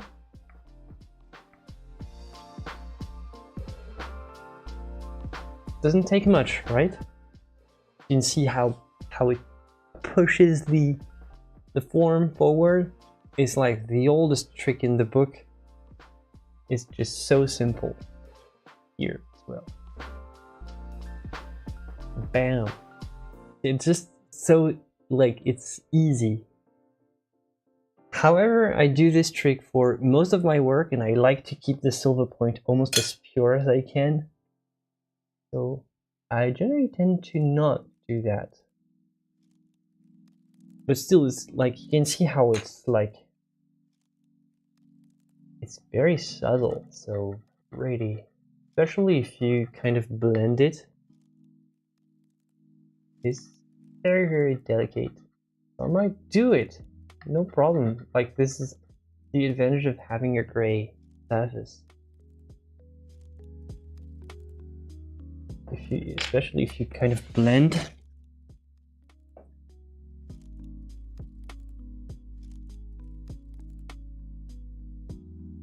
You'll get something very subtle.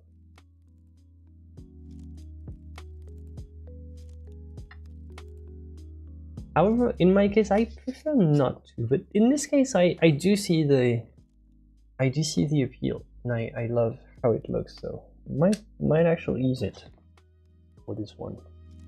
Hi, Kate. Good evening.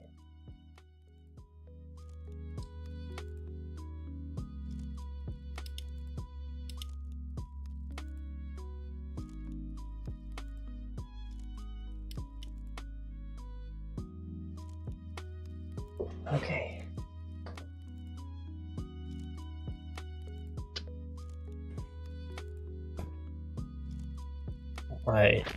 I came up with this thing that's switching scenes and zooming like automatically, regularly. I call this the autopilot. Kind of a little program that I had with my cameras so that I can switch the scenes. So it might last for a couple seconds. You zoom in on the subject, then you zoom out, see the whole context in chat, and then come back, switch a couple times. Let me know if you like it, or if it makes you sick. If it makes you seasick, you have to tell me now.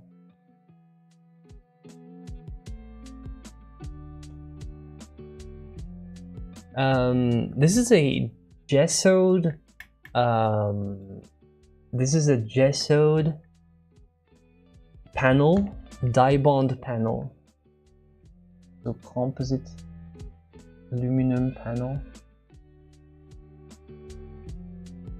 gessoed with extra marble dust to make it more grippy.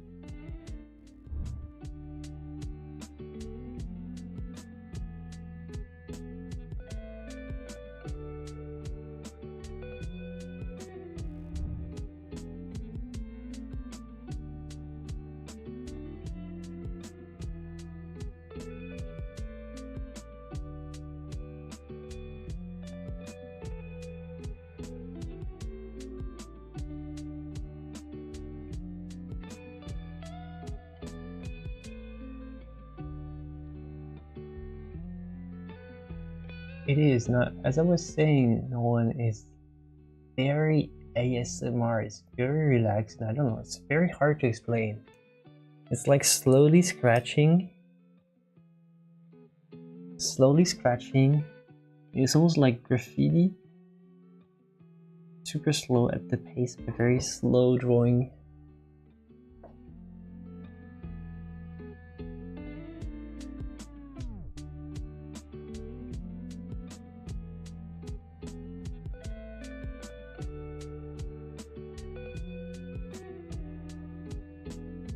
What I love is the pace. The pace of this technique is really unique.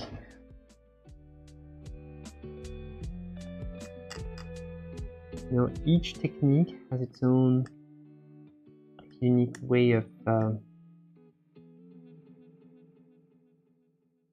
keeping your body moving. Like, let's say with a painting, I'm always like moving, like my body is always very active. I'm always switching around, turning around, and I have this whole amplitude in my gesture. With charcoal, let's say, I'm with charcoal, I'm more grinding, I'm more pushing, blending. But with this one, it's like more like, feels more like chilling and doing like little scratchy bits.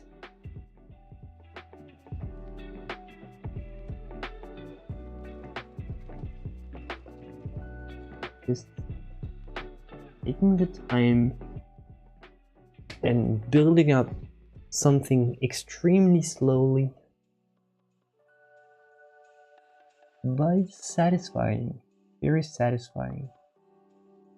Will I be reviewing the Discord challenges? Not yet, because I think that some people still want to upload. They just didn't have time. I'm gonna give it a little bit more time, so maybe next week. So I'm gonna give it an extra week.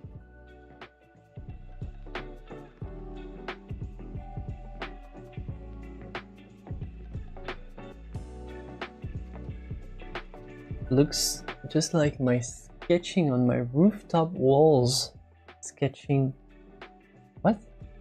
Like sketching on your walls? I guess if you just graffiti...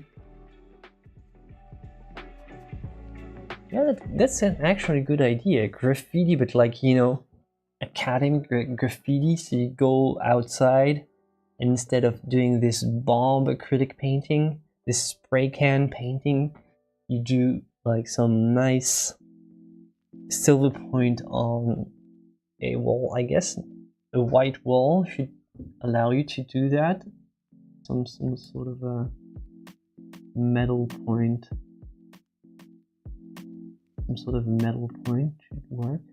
Scratching like graffiti, basically. Doing this sort of graffiti would change the way our subway looks. If you have this type of graffiti in your subway, instead of having the annoying big letters, it'd be a nice change for once. I have nothing against street art, but academic street art would be something very different.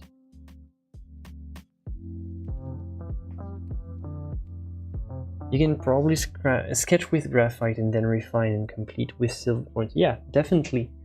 As we saw, you can, like, just to show you, just for the demonstration, technically if you do your graphite line like this, and you just go exactly over the line with the Silverpoint,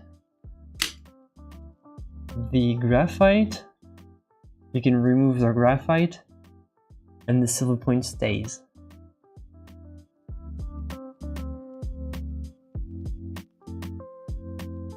See? This is the graphite. This is the Silverpoint. So the graphite, it's off, and the Silverpoint stays. So yeah, it's definitely, if you want to have a sort of a hybrid technique, definitely.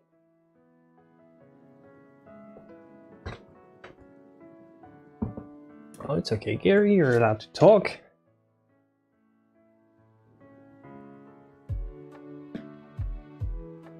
Well, you don't have to. You don't want, but you're welcome to.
Alright, so I need to make some major corrections in the eyes. This one needs to be slightly more on the right. So I've got this problem here, not erasable.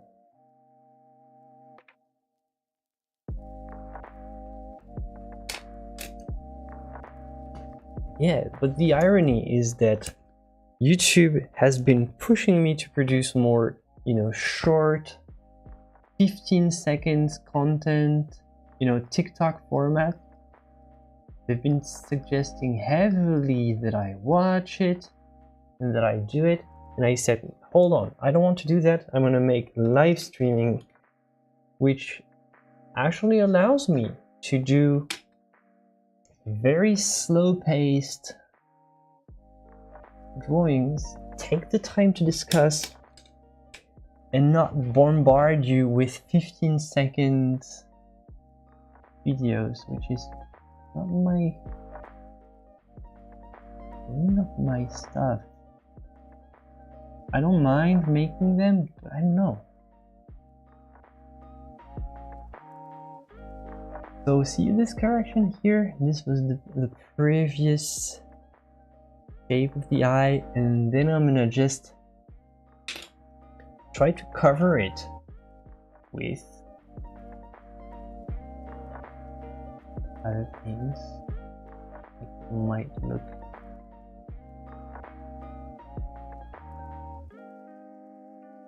try to cover it and make it feel like it's this part of the eyelid.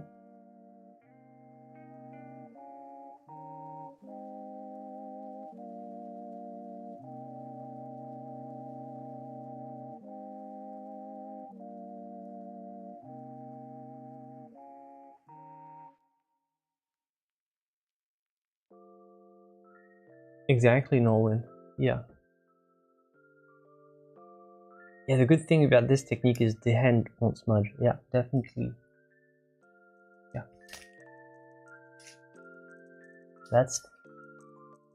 That's amazing. The ability to do that, it's actually, it kind of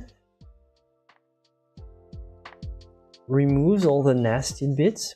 It's just You can just fingers in. It's nice.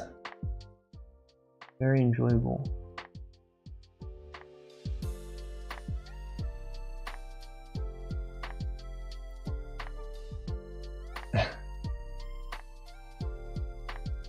I had a couple watch me while I was sketching with the 5.5 graphite.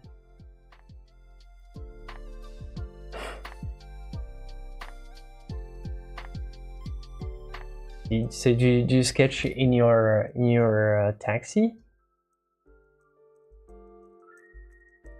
I hope you don't sketch while driving. That would be kind of wild. Chad, I hate those shorts and the fact that YouTube is pushing it on all the creators, but of course I'm old.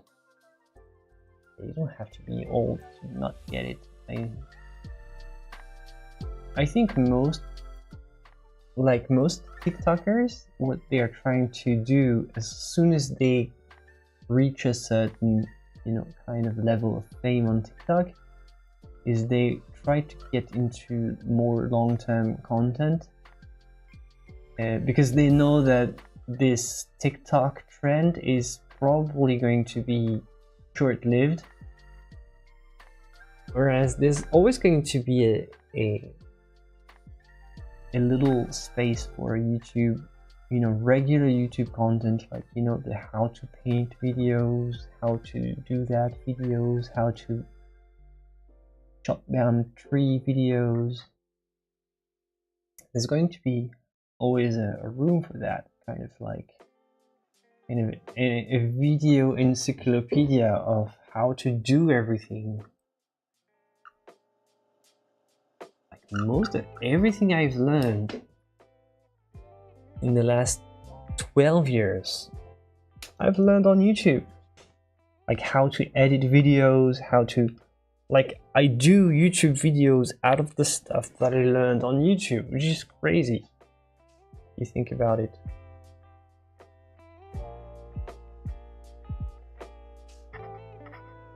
Gardening, I learned gardening on YouTube. I learned how to play the piano on YouTube. I learned how to play.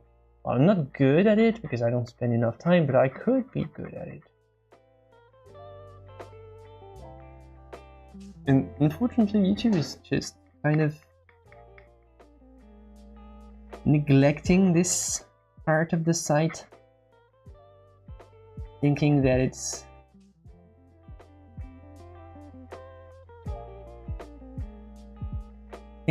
a given. Yeah, it's a given that creators post good educational content on a daily basis. But, well, we can move if YouTube still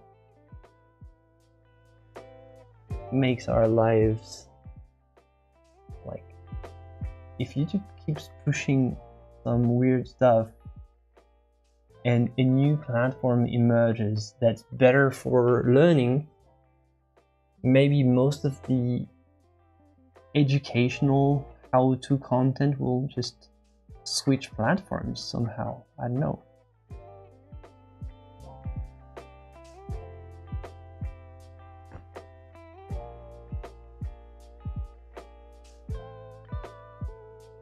Yeah, that's a big problem, Jasmine, with the duration. Like, the attention span is short and getting shorter. You don't want to waste anybody's time, but you want to take the time to convey the message, though.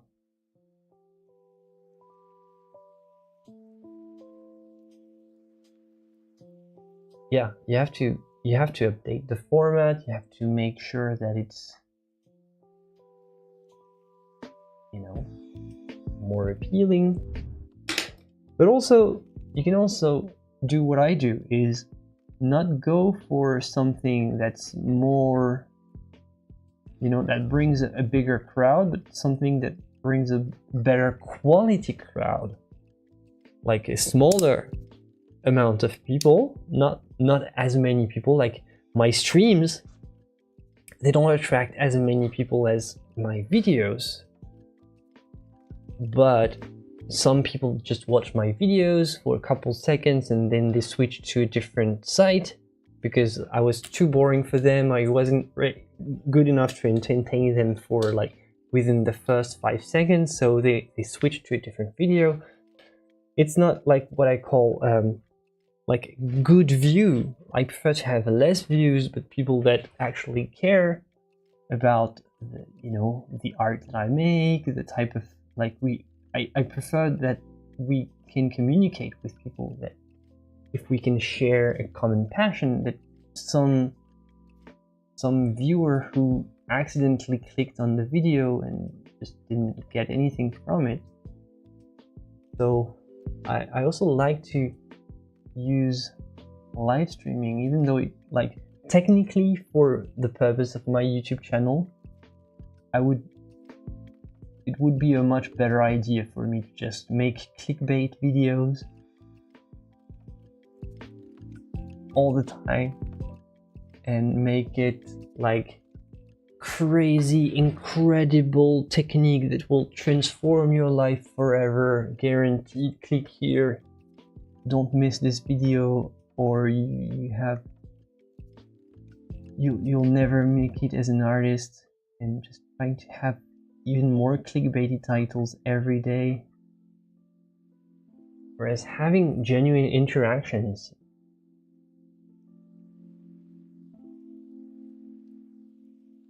is better. Yeah, exactly. I like to watch your stream while I'm making art. That's the good thing, is like we share a common passion. I really like this approach compared to just, compared to just a normal video where I just post a video and then just move on to the rest of my day. Even though technically videos are worth more for me, but the interaction and the genuine, you know, communication is much more fun to me. I prefer. Hey Cody.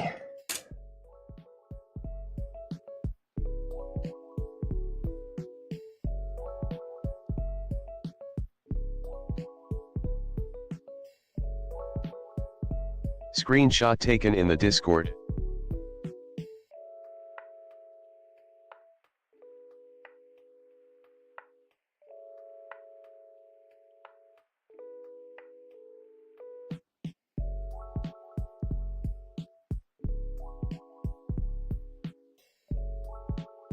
Social media and businessmen are contributing to have everyone getting ADHD.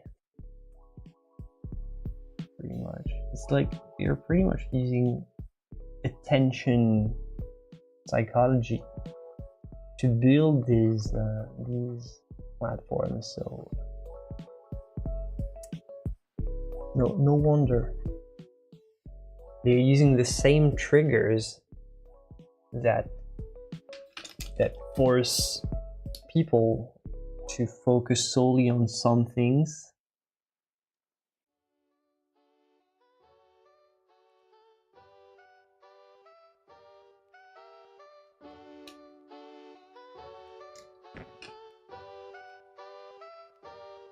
That screenshot was a good one. I didn't see it.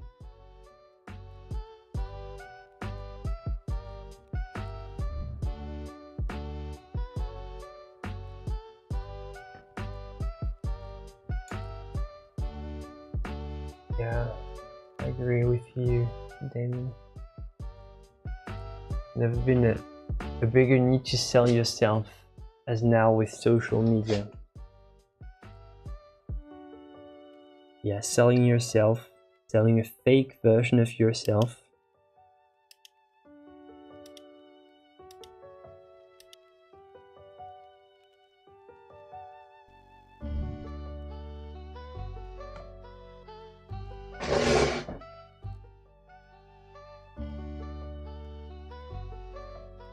What screenshot was it?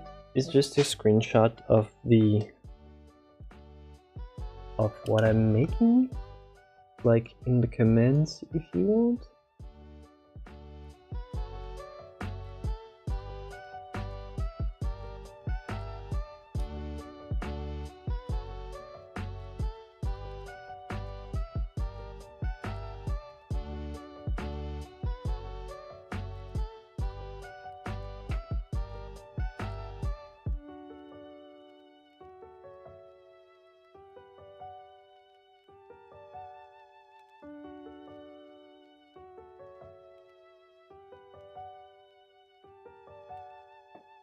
Is reference not in the list? Yeah, it's ref! Exclamation point, ref.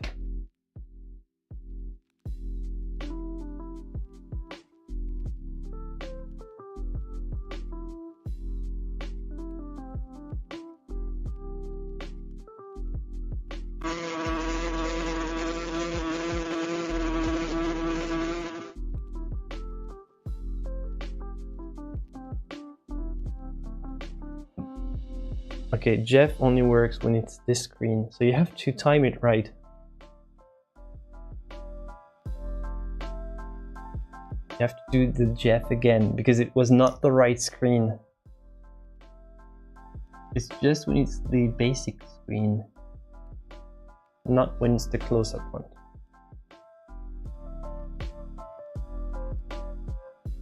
It was just a sound effect, but if you type Jeff, now, like, you'll see Jeff actually. Reference.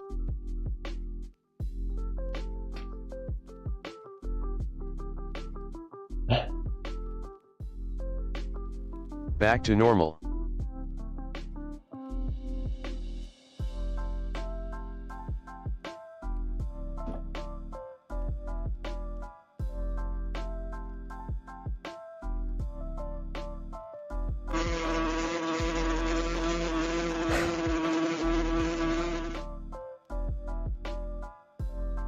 Nice. Did you see Jeff?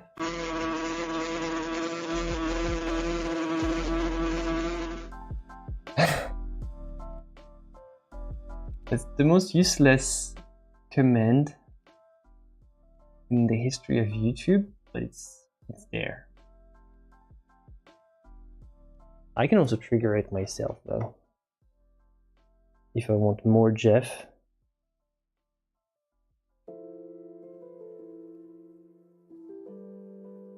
Where's Jeff? Jeff is here.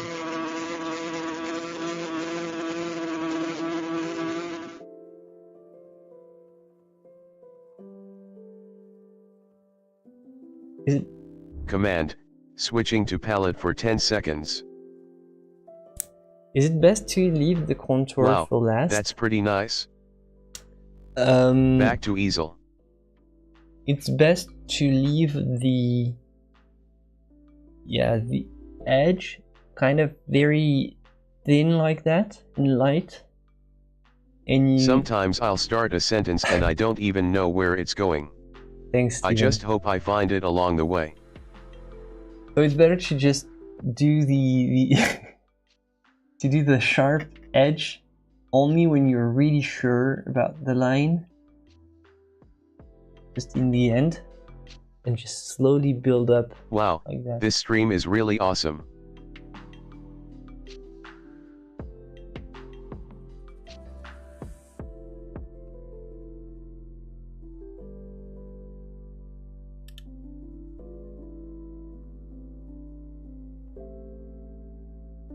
Jeff was never that loud.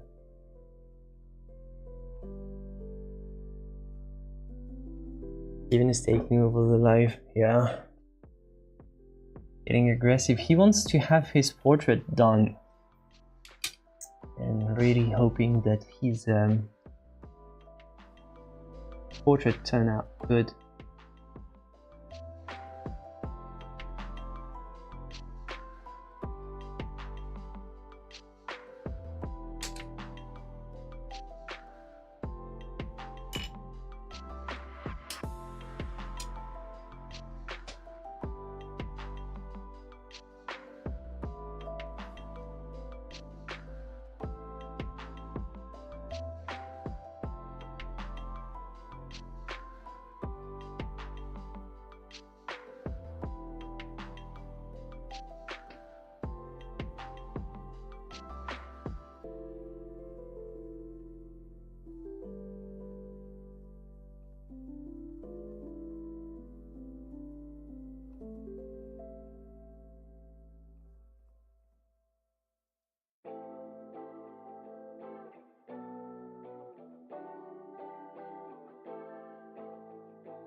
Oh yeah, Jeff. Somebody tell Chad about the Jeff story. Like, there's a lore on this stream, and yeah, good idea about having a portrait of Stephen with a tiny Jeff, because you know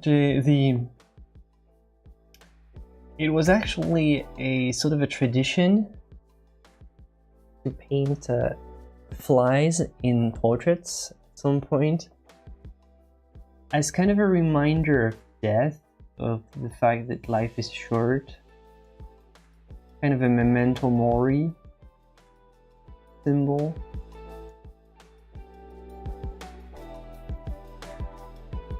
So, you know, Jeff is actually has a more symbolic meaning than you might expect.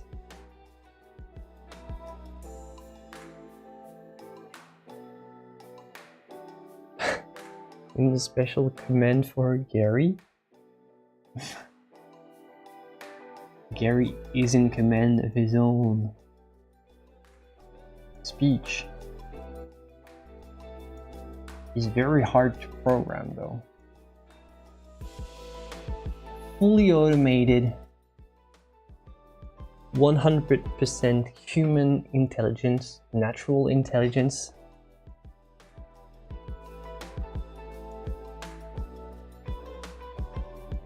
Like,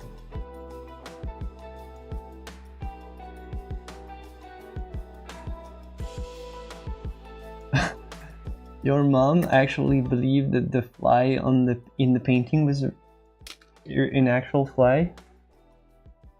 Is this real, or is it just BS?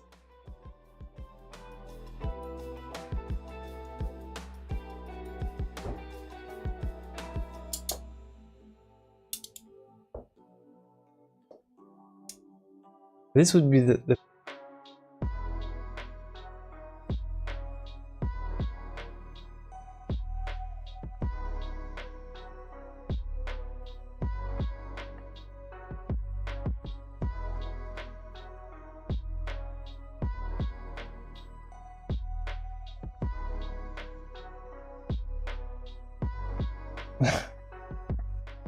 Oh my god, she did try to make it fly away. I'm sure everybody was freaking out in the, you know, like the civilians team.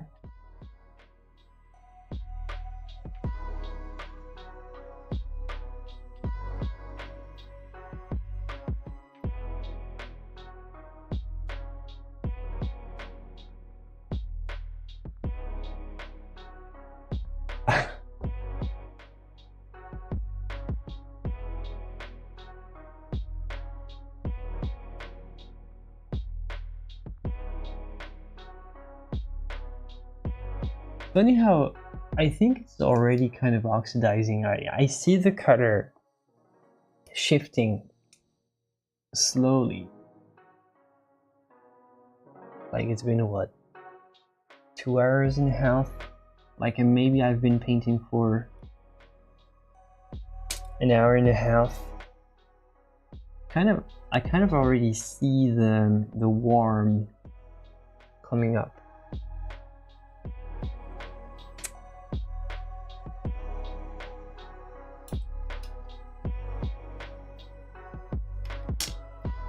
I would love to do the entire mouth for today, but man, it's going to push me for like a 3-hour stream. Yeah, let's do this.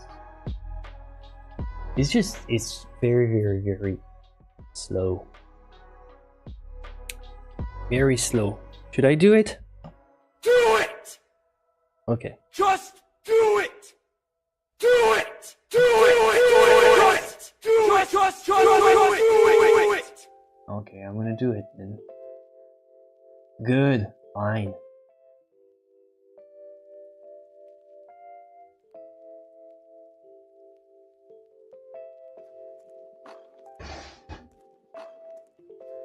Yeah, exactly, because they use these wires, I think.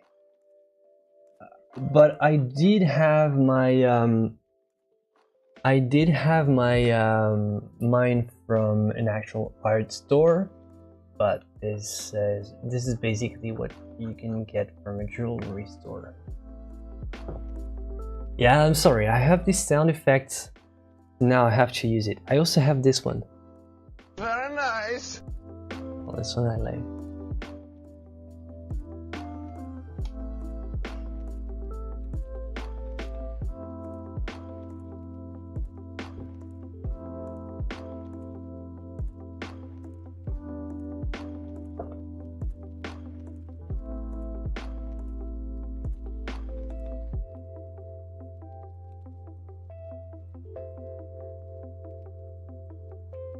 This is also a very nice technique.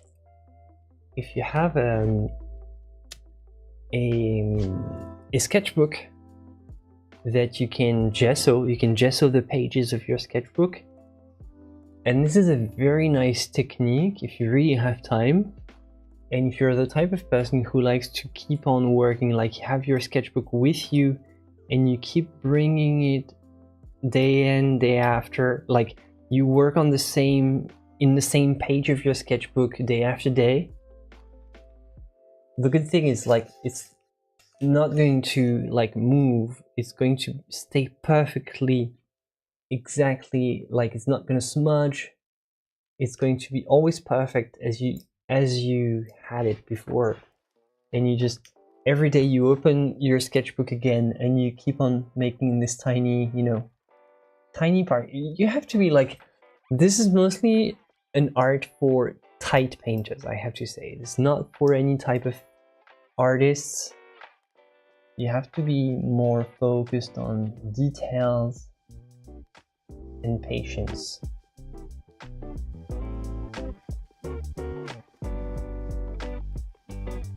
But if it's your case, you can do that.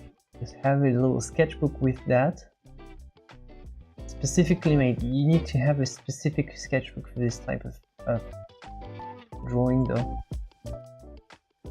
And you come back to the same, you know, every day you do a little bit of it.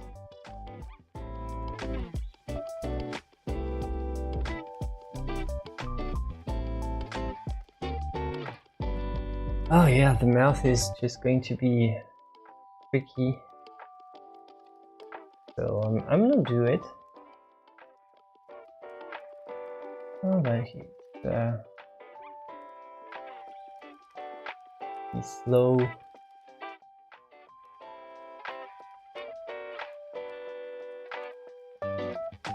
Yeah, it's hard to be painterly.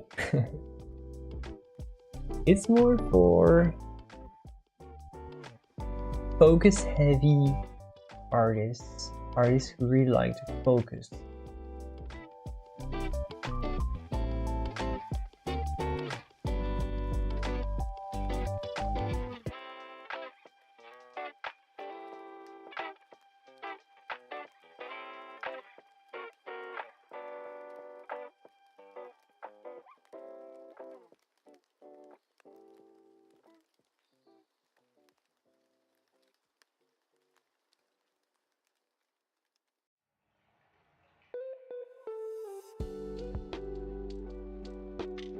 Yeah, it feels very much like engraving, just me.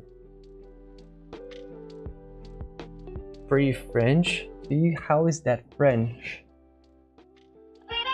Explain to me, how is that French? Feels more Italian to me. I mostly saw Italian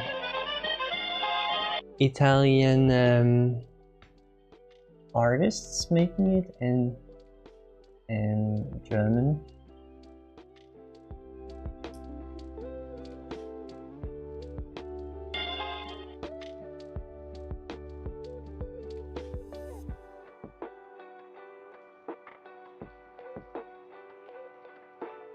Uh, 9 p.m. my time, so whatever time the stream usually starts for you is going to be the same. So like your normal starting hour.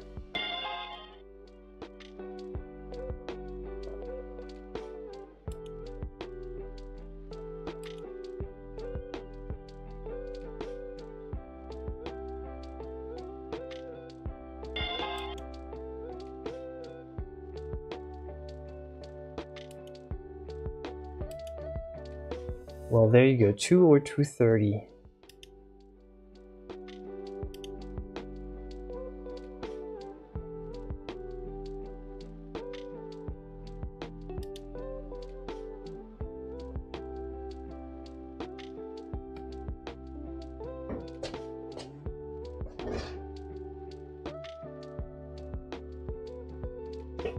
The mouth already looks superb. Well, it shows how you construct drawing with this technique, and it can be done with any technique.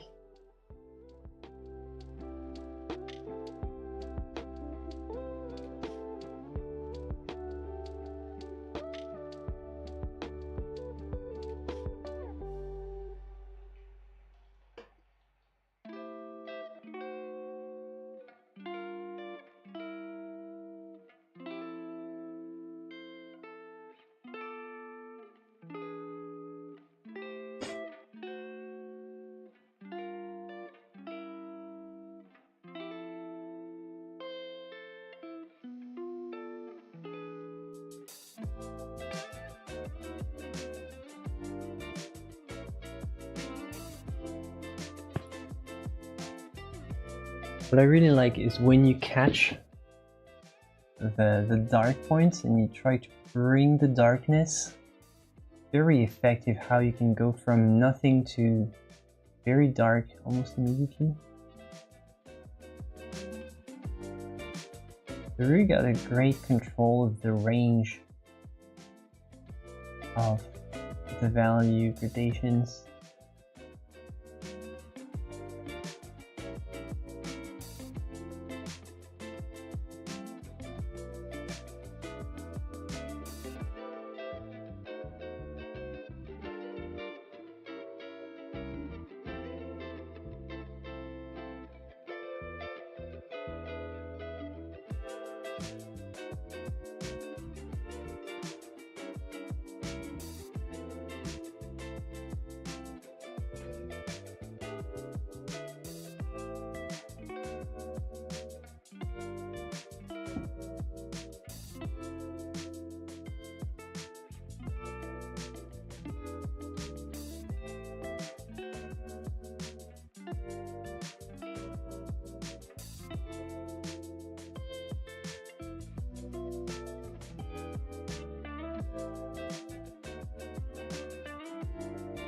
Well, yeah, I'm the same, Gary, definitely. I also prefer regular, yeah, exactly like you. It feels more natural to me too.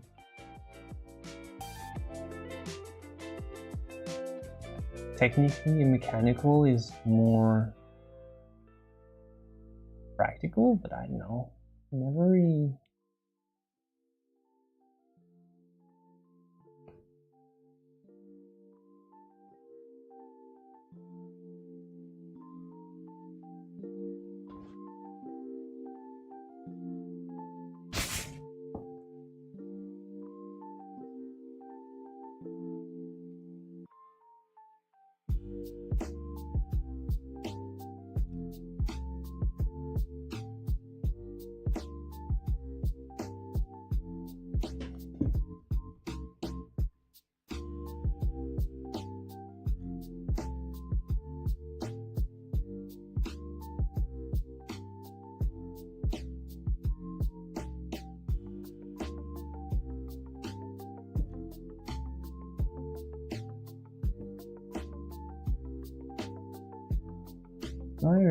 I agree about mechanicals.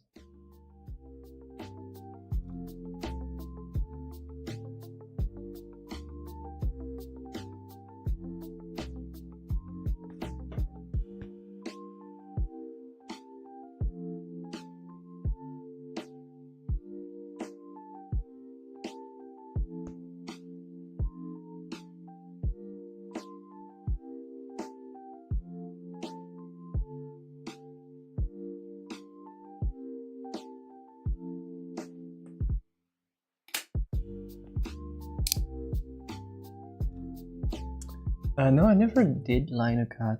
No. I never really did any type of printing or print adjacent technique. The closest I get, to be honest, is this.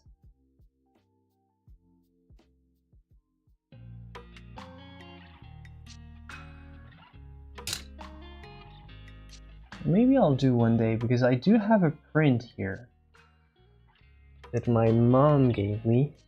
She used to print, she doesn't anymore. So I have a press. I have all the tools I need.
Chad, you make your own brushes from cat hair?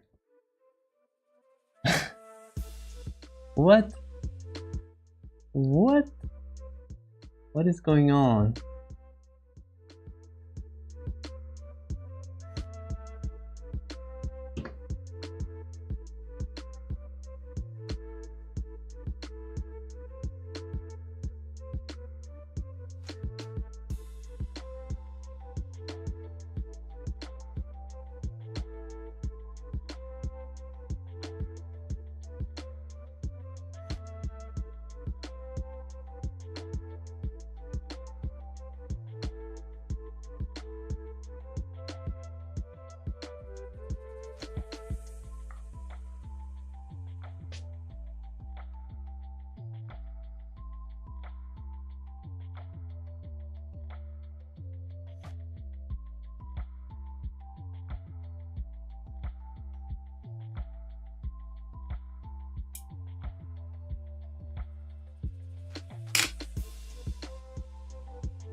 Throwing it and not paying attention to proportion on purpose. I want to see if I...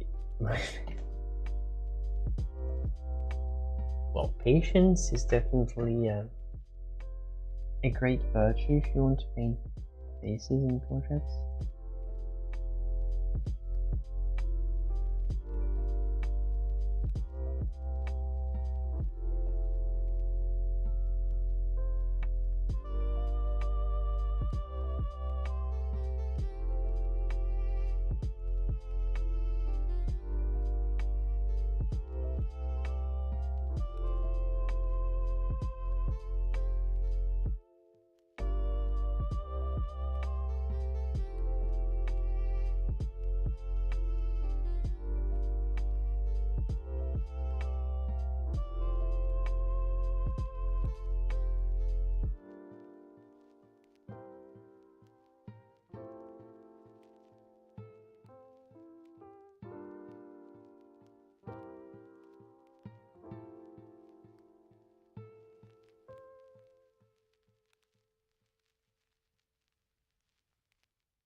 Oh yeah, Chad, here you're in the home of slow working artists.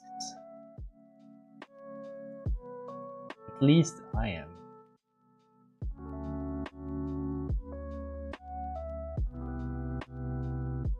Oh, chat does that sometimes, no one, don't worry. It's confusing me almost all the time, to be honest.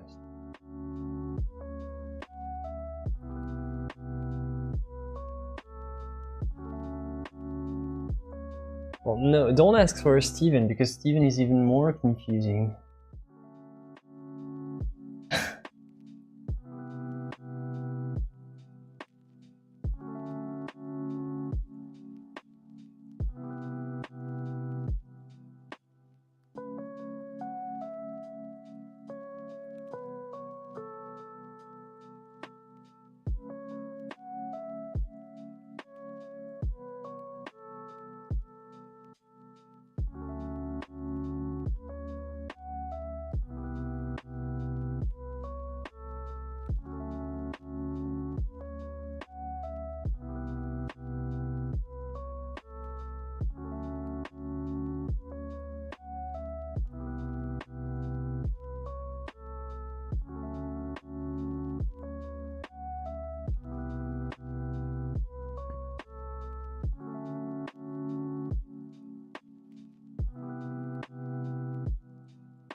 What's going on, chat? What's going on? I'm lost.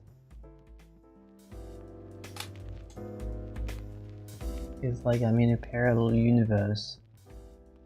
And I don't see what's going on.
Warning, emoji wall starts in 10, 9, 8, 7, Man, you 6, just launched an 5, emoji while 4, people have 3, the ad? 2, 1, Really? go. Emoji wall unlocked. Okay. This is chaos. I hope Seriously, people we are need here. to break It's just YouTube the with ad is emojis. at the same time We as have the 1 minute. As the emoji. Oh Let's my go God. chat. We can do it. You can still Let's go launch chat. emojis, I think, in chat. Quick. Spam emojis. During the nice We need ad to break. fill the I screen. hope the ad break is not No going time to ruin waste. I'm serious. It's We worth have to it. spam emojis in chat now before the timer runs out. Hurry up.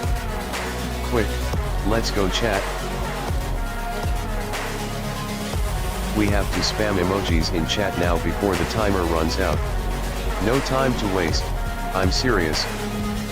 Hurry up. Quick. Let's go chat. Let's go chat. Let's go chat. Let's go chat. Unfortunately, I don't know, it doesn't, I don't know if it warns me that there's going to be an Hurry ad. up. It ends in 5, 4, 3, 2, 1. Good, well that's a Stop. nice emoji wall, everybody. Wow, good job. Emoji cooldown. Good job. Wow. Cool. Alright, good emoji. I was afraid that people were not going to be there.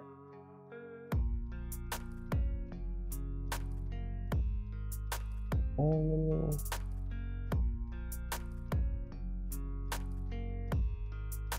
It almost like if you rewind, almost me looks like some are kind of trying to mean something. Like if you look at this one, what is it trying to say?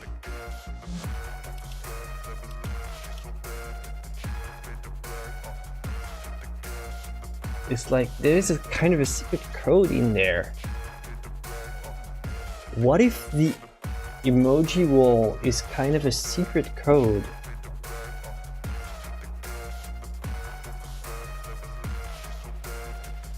How about this one? See, there's like, what do you think? What does it mean?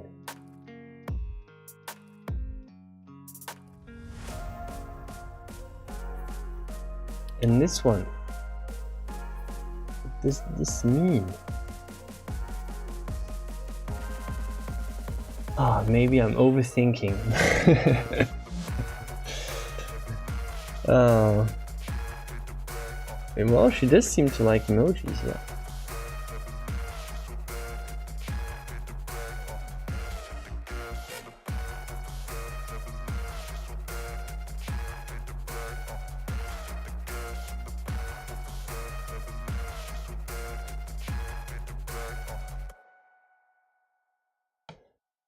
Yeah.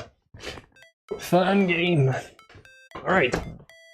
So I'm gonna finish just this bottom here, and I think I'm not gonna do all the hair because the time is running out. But yeah, it's been a very cool project. A very cool project to do. I really like this model.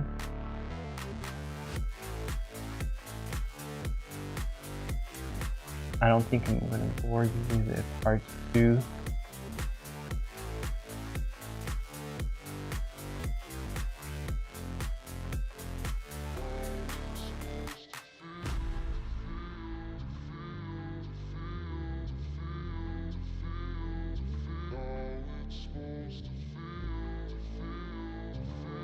Time never runs out. Yeah, well, got to get some sleep at some point, right? My wife is bugging me enough that I'm working too much, too late.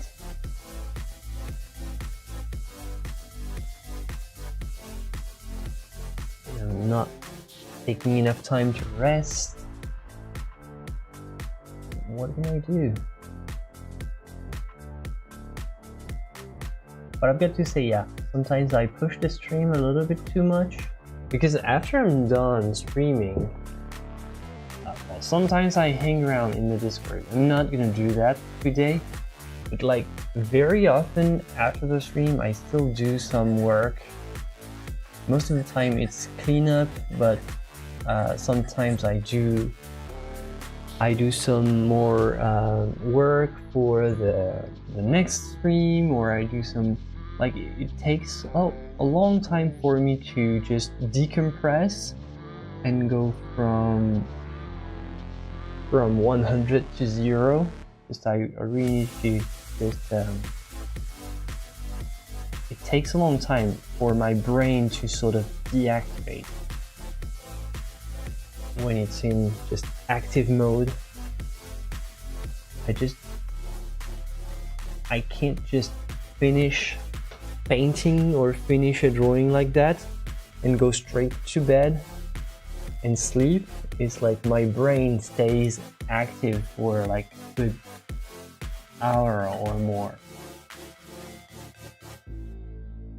I don't know if you're like that.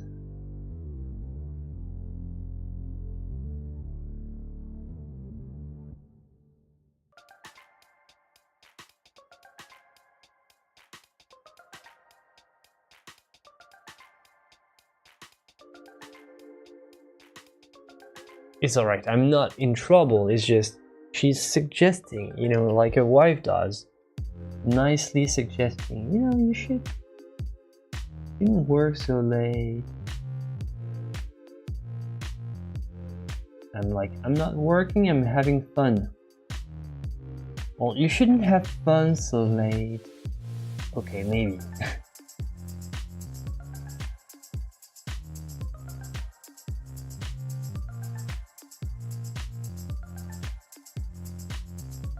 Maybe. Okay.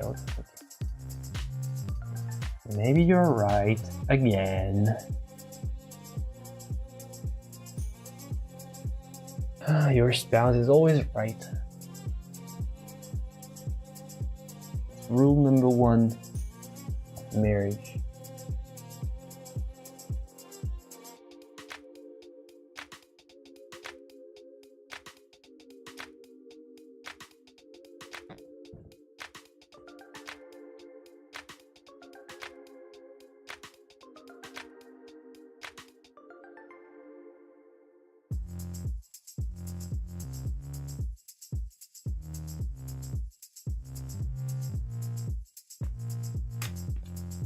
Yeah, see you, Jasmine.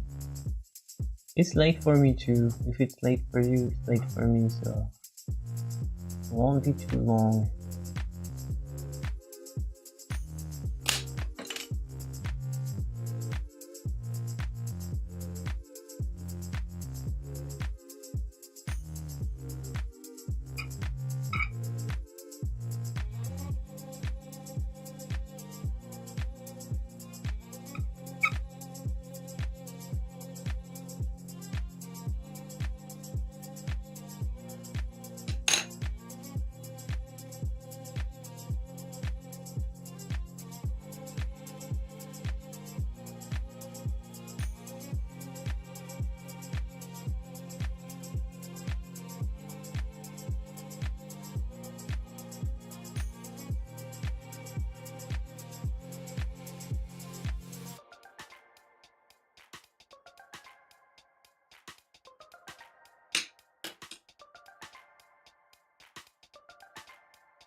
Just for the duration of this stream, so if you just rewind the timer, you'll see how much time I've been working on that, like hour and a half.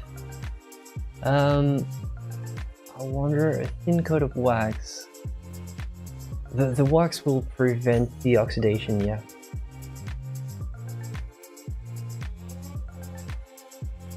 You get in an argument with your wife and realize you're right, apologize repeatedly.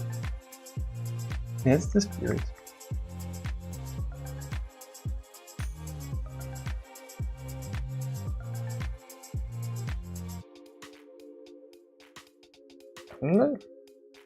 I'm just going to do these little highlights here. because I'm not gonna have time to finish it all, so I just want to give some nice embellishments with these highlights. Increase the volume and sort of finish with a final trick. My last trick in my book. This little trick.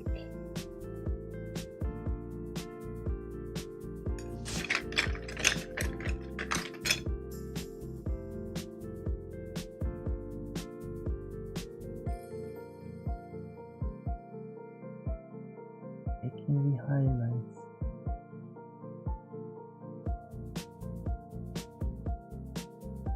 I don't know if I'm gonna make an entire episode on it. I'm probably going to record the rest maybe and just do a how to say, maybe a tutorial, a video tutorial, like a regular tutorial.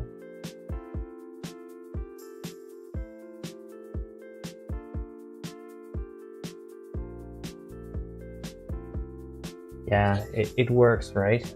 Like these highlights, they work. And you see how they work here. Even though there's barely any Silverpoint, I almost never touch this. And it works just with the mid-tone of the surface. It's enough to create a very convincing impression of form.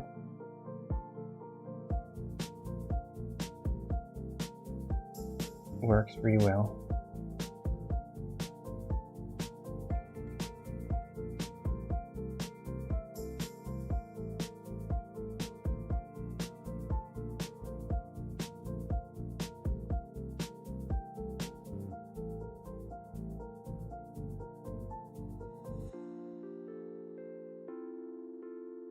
Yeah, that's the power of highlighting a drawing with white chalk. Chalk works. Like, you can get some gouache if you want, but like chalk. The rest of her head, though, is it's in the unfinished multiverse. This multiverse where everything is not finished. And if you visit this multiverse, if you have a sort of a star machine that tells you in this multiverse, you'll probably see a lot of my work there. So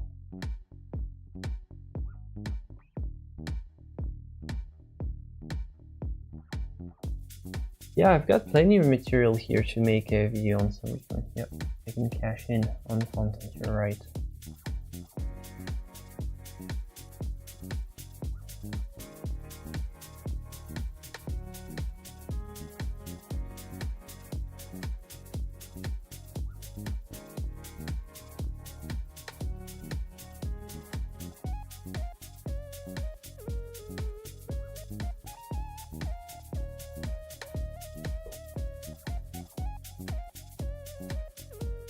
I don't know if I make a video on Silverpoint with the keys today. Watch this. Maybe if I make a short. Alright, in 15 seconds I'm gonna teach you how to draw with Silverpoint. Are you ready? 1, 2, 3, let's go!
Alright, so next, yeah, you have to finish the hair and all. But yeah, not gonna have time to do that now, because I'm gonna go now. I need to not insist on finishing. It's just a slow technique, but I hope you liked it, because I did like it. It was a fun stream. Very fun technique. Silverpoint, really recommend if you ever have the opportunity to do Silverpoint. It's a really cool technique, so definitely something you can try. Thank you for being here for this episode.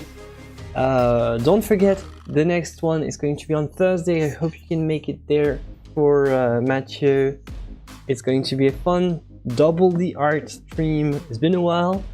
And yeah, thank you very much, everyone. I'll see you for the next one. Bye bye, take care. And yeah, joy and inspiration to you, my friends. See you.